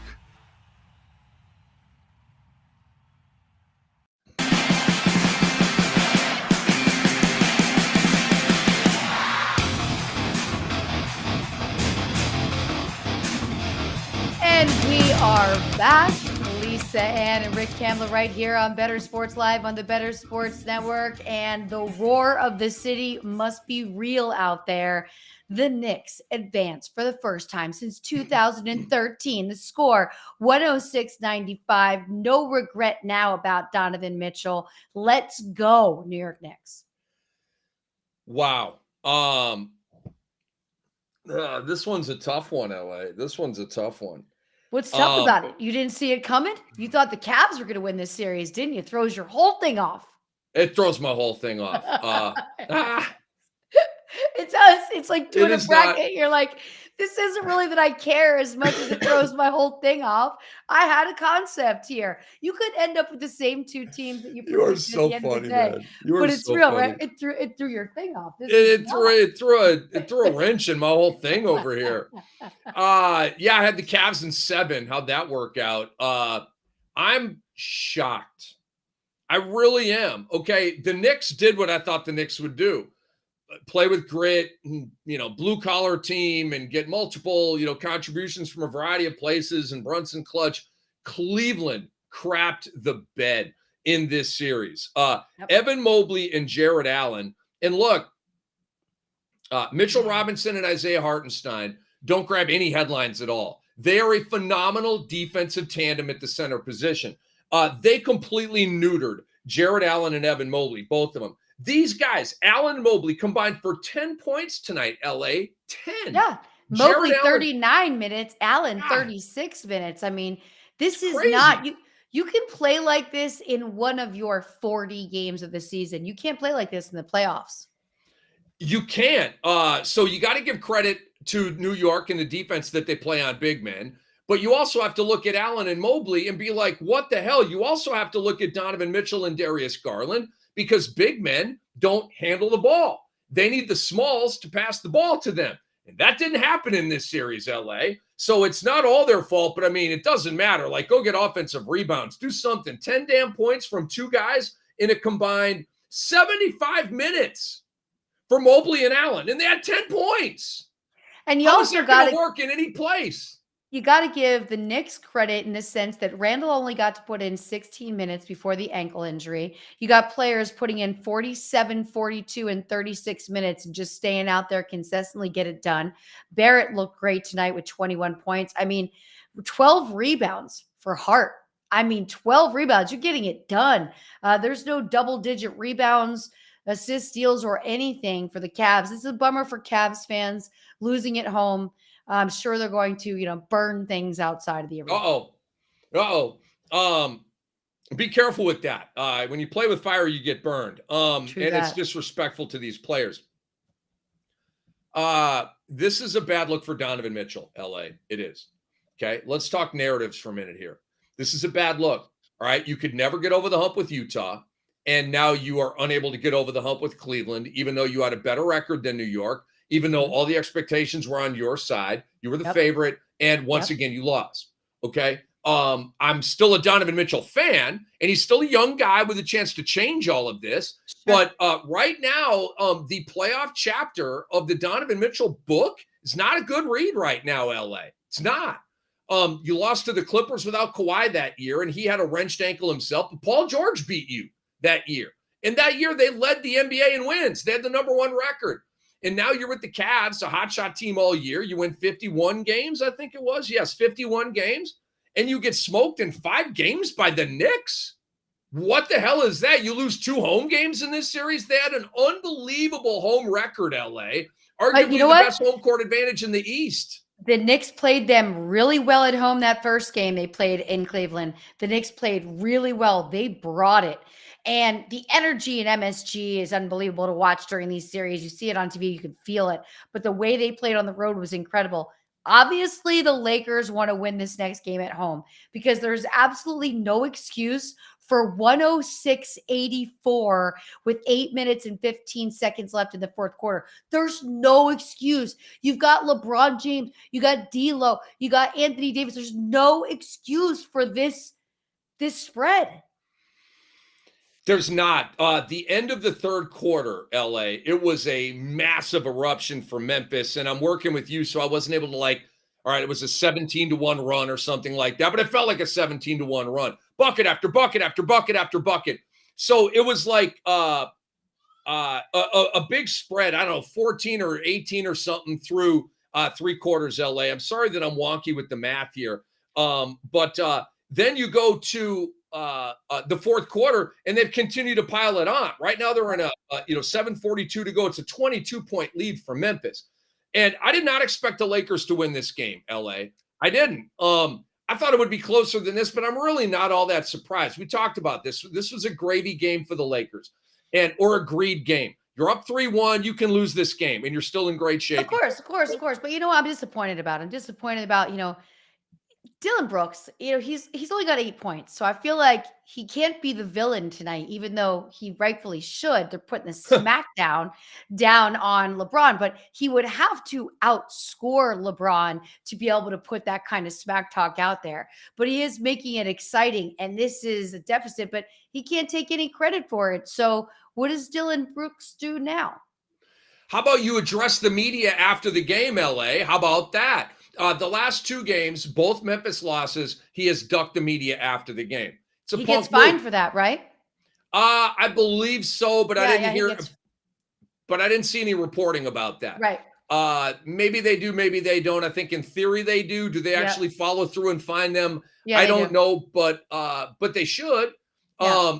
And I'm not trying to take money out of ball players' pockets. And I think if you're but dude, if it's part of your job, you kind of have to do it. It'd be like one of us saying, you know what? I'm not showing up for the last segment, bro. I just don't feel like it. You know what I mean? That is the last segment of your gig. You get in the shower, you put on your little outfit, and you go out there and, you bring a mystery drink. There's players now trying to bring their own swag that they're doing influencer work for. Well, we all know Gatorade is the official sponsor of all of this. It's the label has to be facing a certain way. Was it D'Lo the other night that brought out a drink that nobody had seen before? And everybody's like, what's he doing? Drinking his favorite drink. Well, this isn't a good look. I get it. The Lakers want to win it. I'm fine with that. I'm fine with LeBron wanting his family there, all of his friends, the hoopla, make a big deal of it as if we didn't know this was going to happen. Fine. But don't lose by 20 points. Look, I agree. LeBron James is he's the guy having the low motor game tonight. Maybe he's entitled to it after the first 20-point, 20-rebound game of his entire career, which is still a shocking statistic for me. Yeah. I'm actually surprised to see Anthony Davis still out here right now. James is as well. Actually, but I'm behind live. I'm like 2 minutes behind live here. Maybe they've emptied the bench at this point. Again, D'Lo not putting up a lot of points with 11, but you got to give the kid credit. 10 assists. You know, I'd like to see that. If you know that you're having an off shooting night, which does happen, we have off days in radio. Like, do you ever go to do your show and you realize your brain isn't as sharp one day? I mean, you do this 5 days a week, Rick, on NBA radio. There have to be days where, like, your motor isn't running as hard or your voice isn't as clear or whatever it may be. That's an off night. But D'Lo's like, okay, I'm not shooting well. I'm going to be a facilitator. 10 assists. Yeah. You know, in the, I think you could probably relate with this. We're in the performance business. We're in show business. And I don't believe in bad shows. You know what I'm saying, LA? I'm sure you feel the exact same way. I literally just don't believe in them. Like when LA, just let's take a brief detour down Rick Kamla corporate job boulevard. Okay. Once upon a time, I had a corporate job in a cube, in a financial institution, the whole thing. Right. Thank you, God, for rescuing me. Thank you. And so, that wasn't for me. This sports media thing is definitely for me. But the corporate thing, it wasn't for me, LA. It wasn't for me. So I don't have anything else to say about that because I really don't want to super bang on it because we've got some people that work in corporate America and God bless y'all. It not just for wasn't everybody for me. though. Right. I can't go to the same place every day. That's one of my biggest things in life. It's like, I can't go to the same place every day. I knew that as a kid because I would watch my parents go to the exact same place. We lived in a small town. They took the same route. And I can remember saying to both my parents, like, aren't you bored of driving to the same place every single day? Like, to them, they thought nothing of it. And it was Peggy who would say to me, well, you're just different. And that means that you should chase that being different. I'm different. So I would do the post-game presser if I was Dylan Brooks. If 3 days ago I was swagging in sunglasses and I called somebody old, I know that I still have to stand up, right? We all make dummy mistakes or at least own it, but not doing the presser and not putting it all out there. I got to say, Jaws just having a day. Bane, 33 points. I mean, gosh, a couple more stats there and he's going in. I'm just surprised. I'm surprised the Lakers are going to walk it off like this. Now, they'll go in hard when they get back to LA and they'll win this series. Or do you think there's a chance that Memphis could do what the Knicks just did and surprise you? Yes. I think the Lakers are going to win game 6, but I thought the Cavaliers were going to win tonight's game, LA. Okay. And I thought the Bucks were going to beat the Heat the other night. And by the way, so did most of the basketball world. We are getting a lot. I will say this definitively right now. This is the most unpredictable first round I've ever seen. Okay. When you zig, they zag. When you zag, they zig. I'm telling you right now. Great games. This, yes. I'm glad I'm not watching, right? Like I'm going to watch the 10 o'clock game, but this is a game where I'd be like, oh, this is a snooze fest. It's like the only game. I'll tell you exactly when it was. I was so bummed because, I'm working, but I always am checking my stats. And my guy that travels with me, he and I were both doing the same thing. Like, all right, we got a little downtime. We'll get to watch this game. It was a game that was so bad. It was Saturday. I want to say it was Saturday night, and it was the only game that was awful. Yeah. And I was like, this is the game we get. It was the Bucks Heat game. And I'm like, really, this is the game we got to watch? Like the only one we get to choose from? Game selection's awful. I'm glad I'm not watching this game because I'd want to change the channel. That was not a good game. That was not really entertaining. Just quickly on that corporate America thing, LA. Like when you work in a cube, and I work for Merrill Lynch, okay? I found at least that there were days that you could absolutely mail it in. Oh yeah. Okay, like absolutely just choose that. I don't feel like going to work today, okay, but I don't want to call out. So I'll show up, but I ain't working hard today. Or you just say, I'll give you C effort today, right? I'll work. I'll do a little bit of work here, but I'm going to give you C effort today. So that's how it was in corporate America. I basically broke off enough just to get by. Okay. I gave him B work. I didn't give him A work. Why would I give him A work? I don't want to be there very long. I wanted a job in sports, but we're in the performance business. Like, you know what I'm saying? There are no days off. There are no bad days because you could get Wally pipped. The show goes on no matter what. We all know this, man. So it's a totally different mindset. But yeah, I punted a lot of days back when I was in corporate America. Probably wasted a whole lot of money for Merrill Lynch too. Oh, they're used to it. Believe me, the averages, they're used to people doing that. But Lakers picking up momentum a little bit right now, 106-91. But this game is done. What's going to be interesting for the Knicks is finding out what is the news with Julius Randle. Will he be able to play? The good news is they get a little bit of extra downtime right now. The downside is it is the same ankle. So the Knicks may end up, like the Cheshire Cat here, like Joel Embiid and Philly are with the Boston series going longer with Atlanta. And now Reeves is limping around a little bit here at the end of the game. At some point, Darvin's going to have to pull the plug and get his starters out here because they ain't coming back. This ain't happening for them tonight. But for the Knicks, LA, they're going to play the winner of Milwaukee and Miami. I believe that Milwaukee is going to win tonight and then win game 6 and then win game 7. That is, and now Anthony Davis is down grabbing his back and his hip area. So what the Knicks are going to have here, I believe, is almost a week off. For Julius Randle to get that ankle right. And so the longer Milwaukee plays with Miami, the better for the New York Knicks. And we know this. Julius Randle's a tough guy, man. And so he's going to be out there playing at some point. The question is effectiveness. And let's face it, he hasn't been 100% since he's been back playing, but he's been playing hard. He's got a lot of love for the team. And, man, the fans love him as well. Oh, yeah. I think a lot of them do. I don't think a lot of them love him enough. But Julius Randle didn't do himself any favors, LA. When he got benched for the fourth quarter on Sunday in game 4, sulking on the sideline, walking out, not addressing the media. It's a bad look, okay? Your team just got basically the series-ending win to go up 3-1. We know it's a 95% chance you win, and tonight they completed that. But, be a leader. Okay, be happy your team won. Thibodeau is not going to go to Obi Toppin over you every game. That's what that game required. Go with the flow of it. Your team won the game. If they lost and you want to be pouted up, I guess I would get that more, but your team won. You're up 3-1. You're moving on. You're going to be back in the starting lineup for game 5, which he was. And then he blows another tire here tonight. So, but I'm a Julius Randle guy, LA. I don't think he gets enough credit in New York City. I do not. He does here. I don't think he gets credit elsewhere. I think he does here. There's a lot of fans, a lot of jersey wearing Julius Randle fans. Something I just pulled up a note on that I had put together while I was watching Embiid. So it was a day or two after the Draymond technical, then suspension. Embiid kind of did the same thing, and it was quite a bit of ruckus.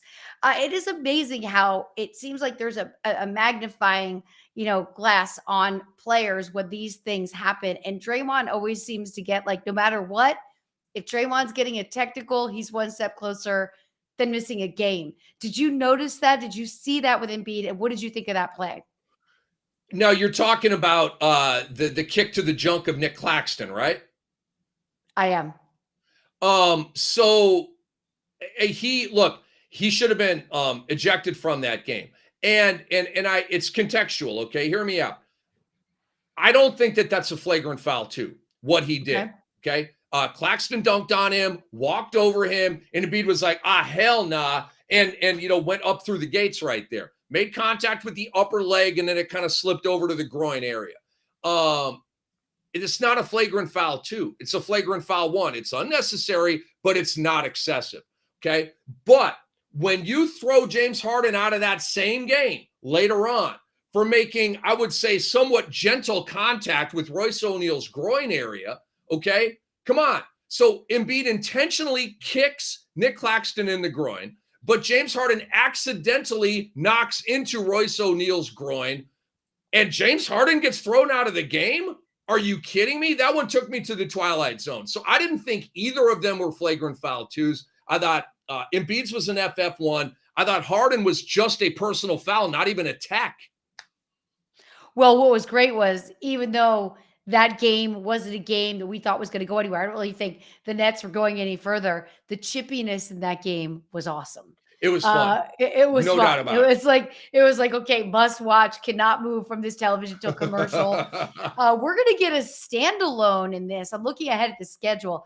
Now, we know tomorrow night we got tough competition because it's the NFL draft, but we got just one game, and it's going to be the Celtics. Is that tomorrow or Friday? That's tomorrow. Tomorrow. Okay, great. So we got just one game tomorrow to bounce back and forth with.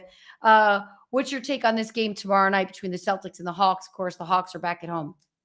I think the Celtics are going to right the wrongs from game 5. I think they're going to come out like a buzzsaw and win this basketball game. Trae Young has been amazing the last 3 games. Can he keep it up? Yeah, I mean, maybe. He's back at home. That definitely helps. You're going to get DeJounte Murray back. I think it's going to be a good game. I don't think Boston's going to truck them, but I think Boston's going to win. They lost game 3 at Atlanta, then came back and won game 4 at Atlanta. Brown and Tatum both had 31 in that game. That's the kind of response we get here. They know that they sucked and they took their opponent lightly and they finished the game miserably and they gave a win to the Atlanta Hawks. They know that the fiber of this Boston group is of championship ilk. They're going to win the ring this year, LA. And you do think so? You still think Boston is going to win the championship? No question. No question in my mind. And let me explain. Milwaukee and Phoenix are their 2 primary challengers, okay? Milwaukee might not make it out of the first round here. And we go over to Phoenix, LA. We talked about this earlier. Kevin Durant, Devin Booker, best duo in the NBA. Yeah. Kevin Durant, Devin Booker, DeAndre Ayton, and Chris Paul, best core 4 in the NBA. Okay, what else you got? Josh Okogie, Torrey Craig, Cameron Payne, Landry Shamet, Bismack Biyombo. We're all sound asleep on those guys, okay? None of them move the needle for any of us. Their bench absolutely sucks. And Boston, by the way, LA, has the best 8 in the NBA. They have the best 8-man rotation in the NBA. Phoenix doesn't have an 8-man rotation. They have the depth is definitely, you're definitely there on the depth. I just remembered we should probably go back and look at Ricky's props. I'm not trying to, this isn't bad news bears, but Donovan Mitchell, all you needed was over 5.5 assists for this prop. Did he do it for you? He did, and then he didn't. He did, and then he didn't. Let me explain. So I'm watching Lakers and Grizzlies. I'm hanging out with you. We've got guests. There's a lot going on. So I've been following the Cleveland, New York game. I watched the first half with my eyes, and the second half I've been watching on my phone. And the box score. So Donovan Mitchell, at some point in the fourth quarter, went to 6 assists. Ding! We win. And then later on in the fourth quarter, LA, they took away his assist. Oh, they took it away. You had a live scoring correction. Correct. And you were smart. Like, you took the assist. Okay, so it went down to 5 assists. You can't make this up. He had 6 assists. And then I refreshed and it went back to 5. Yep, I have 5 as well. I was just refreshing for you. So does that mean that I recently had a conversation with Amin Al-Hassan about this, and he said there's 3 layers to scorekeeping in the NBA. There's the guy or girl that keeps the score. Is it a block, a steal, whatever? There is somebody at the arena who then vets it. And then there's somebody else on the back end of that who vets it. So maybe they go back and they say, no, that actually was an assist for Donovan Mitchell. I'm very confused and mildly butthurt about this because I like to win. And we had it, and then we didn't. And it's very confusing. I'd rather never see it and think I was under the whole time than see it. It's like, I know it's happened to you. It hurts. It does hurt a little bit more. I know you lost a fantasy football head-to-head matchup over a scoring correction, because I have. I can tell you the story again if you want, but it's heartbreaking to this day. It's happened. All right, RJ Barrett, you had at Cleveland under 17.5 points. Where are we at with that one? Well, I thought we were going to get a Julius Randle game tonight, and we were. He had LA in 16 minutes, he had 13 points, 4 rebounds, and 6 assists. Julius Randle was going to have a triple-double tonight, and then he got hurt. And RJ Barrett had 21 points tonight. So, we make the picks, and then the games happen. Anthony Davis at Memphis under 35.5. That's the combo for points and rebounds. Yeah, he obliterated that. He had 19 rebounds. 31 and 19. Like only Anthony Davis. Only high motor, low motor, high motor, low motor, maddening Anthony Davis. No mid-ground. Literally a Wilt Chamberlain game, and you're getting beat by 20. Congratulations. He is the most baffling. I am never betting on him again, LA. And I don't bet like I trust me. I am emotionally invested to these picks that I deliver. I want them to win. I don't half-ass this, not even one time. I want to win, but I don't have any money on it. But I still take it hard when I lose. But Anthony Davis is just out. Okay. If I would have bet on him tonight, LA, he would not be having the stat line he's having right now. I know that sounds crazy. Like, how can you actually believe that? Is he is he off the court? Let me check on this. Do we have an update on Anthony Davis? Because Byron had said he was injured. He landed hard and got up and he came back into the game. So it was buying some time. More fake drama from Anthony Davis is what it was. It's buying some time, catching your breath. That's always the big thing there. Well, we've got Byron says, for all the championship in Boston this millennium, losing to the Hawks would wipe it all out. If Boston lost to the Hawks? Yeah.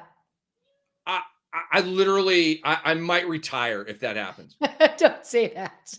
I can't believe so dramatic. I know, but I'm a dramatic guy. I can't, and obviously I'm joking here. I'm like, of course you are. It's like, I don't know, I'm just having fun complaining with you guys here.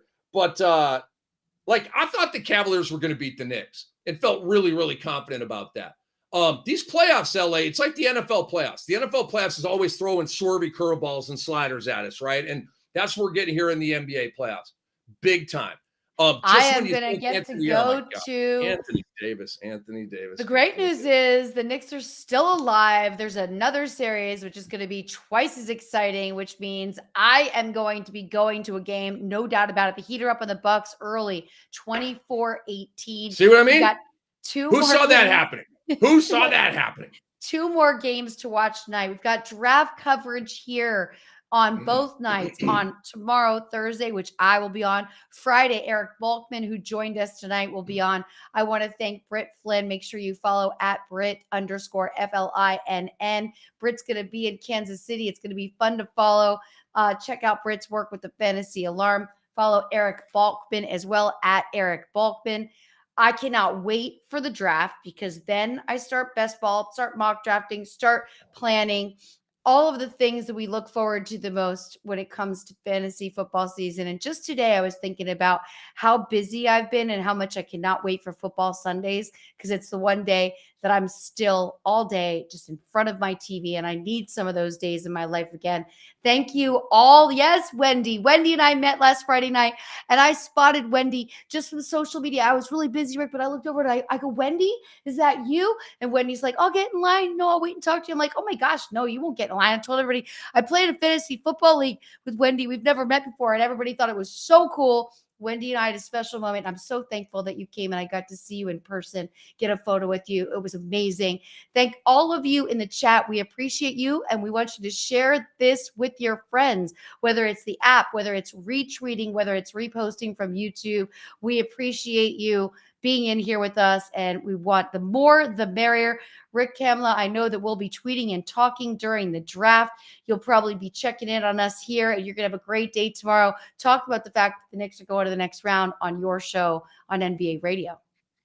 Probably going to lead the show with it, depending on what happens with Sac and Golden State, but it's a huge story. I mean, it's a monster upset. Randall got hurt in the win, and now the Knicks are going to play the winner of the Bucks and the Heat. And I mean, the Bucks are off to a lousy start. Thank you to our guests. Thank you to all of you, and thank you, Better Boss, for being in the room and loving jury duty. To our producer, Heavy T on air, you are the best. Everybody have a great night. Thanks for joining us right here, Lisa Ann and Rick Kamla. Better Sports Live on the Better Sports Network. We have to do this now, Rick. We do this to sign off. Have a great night, everybody. Later.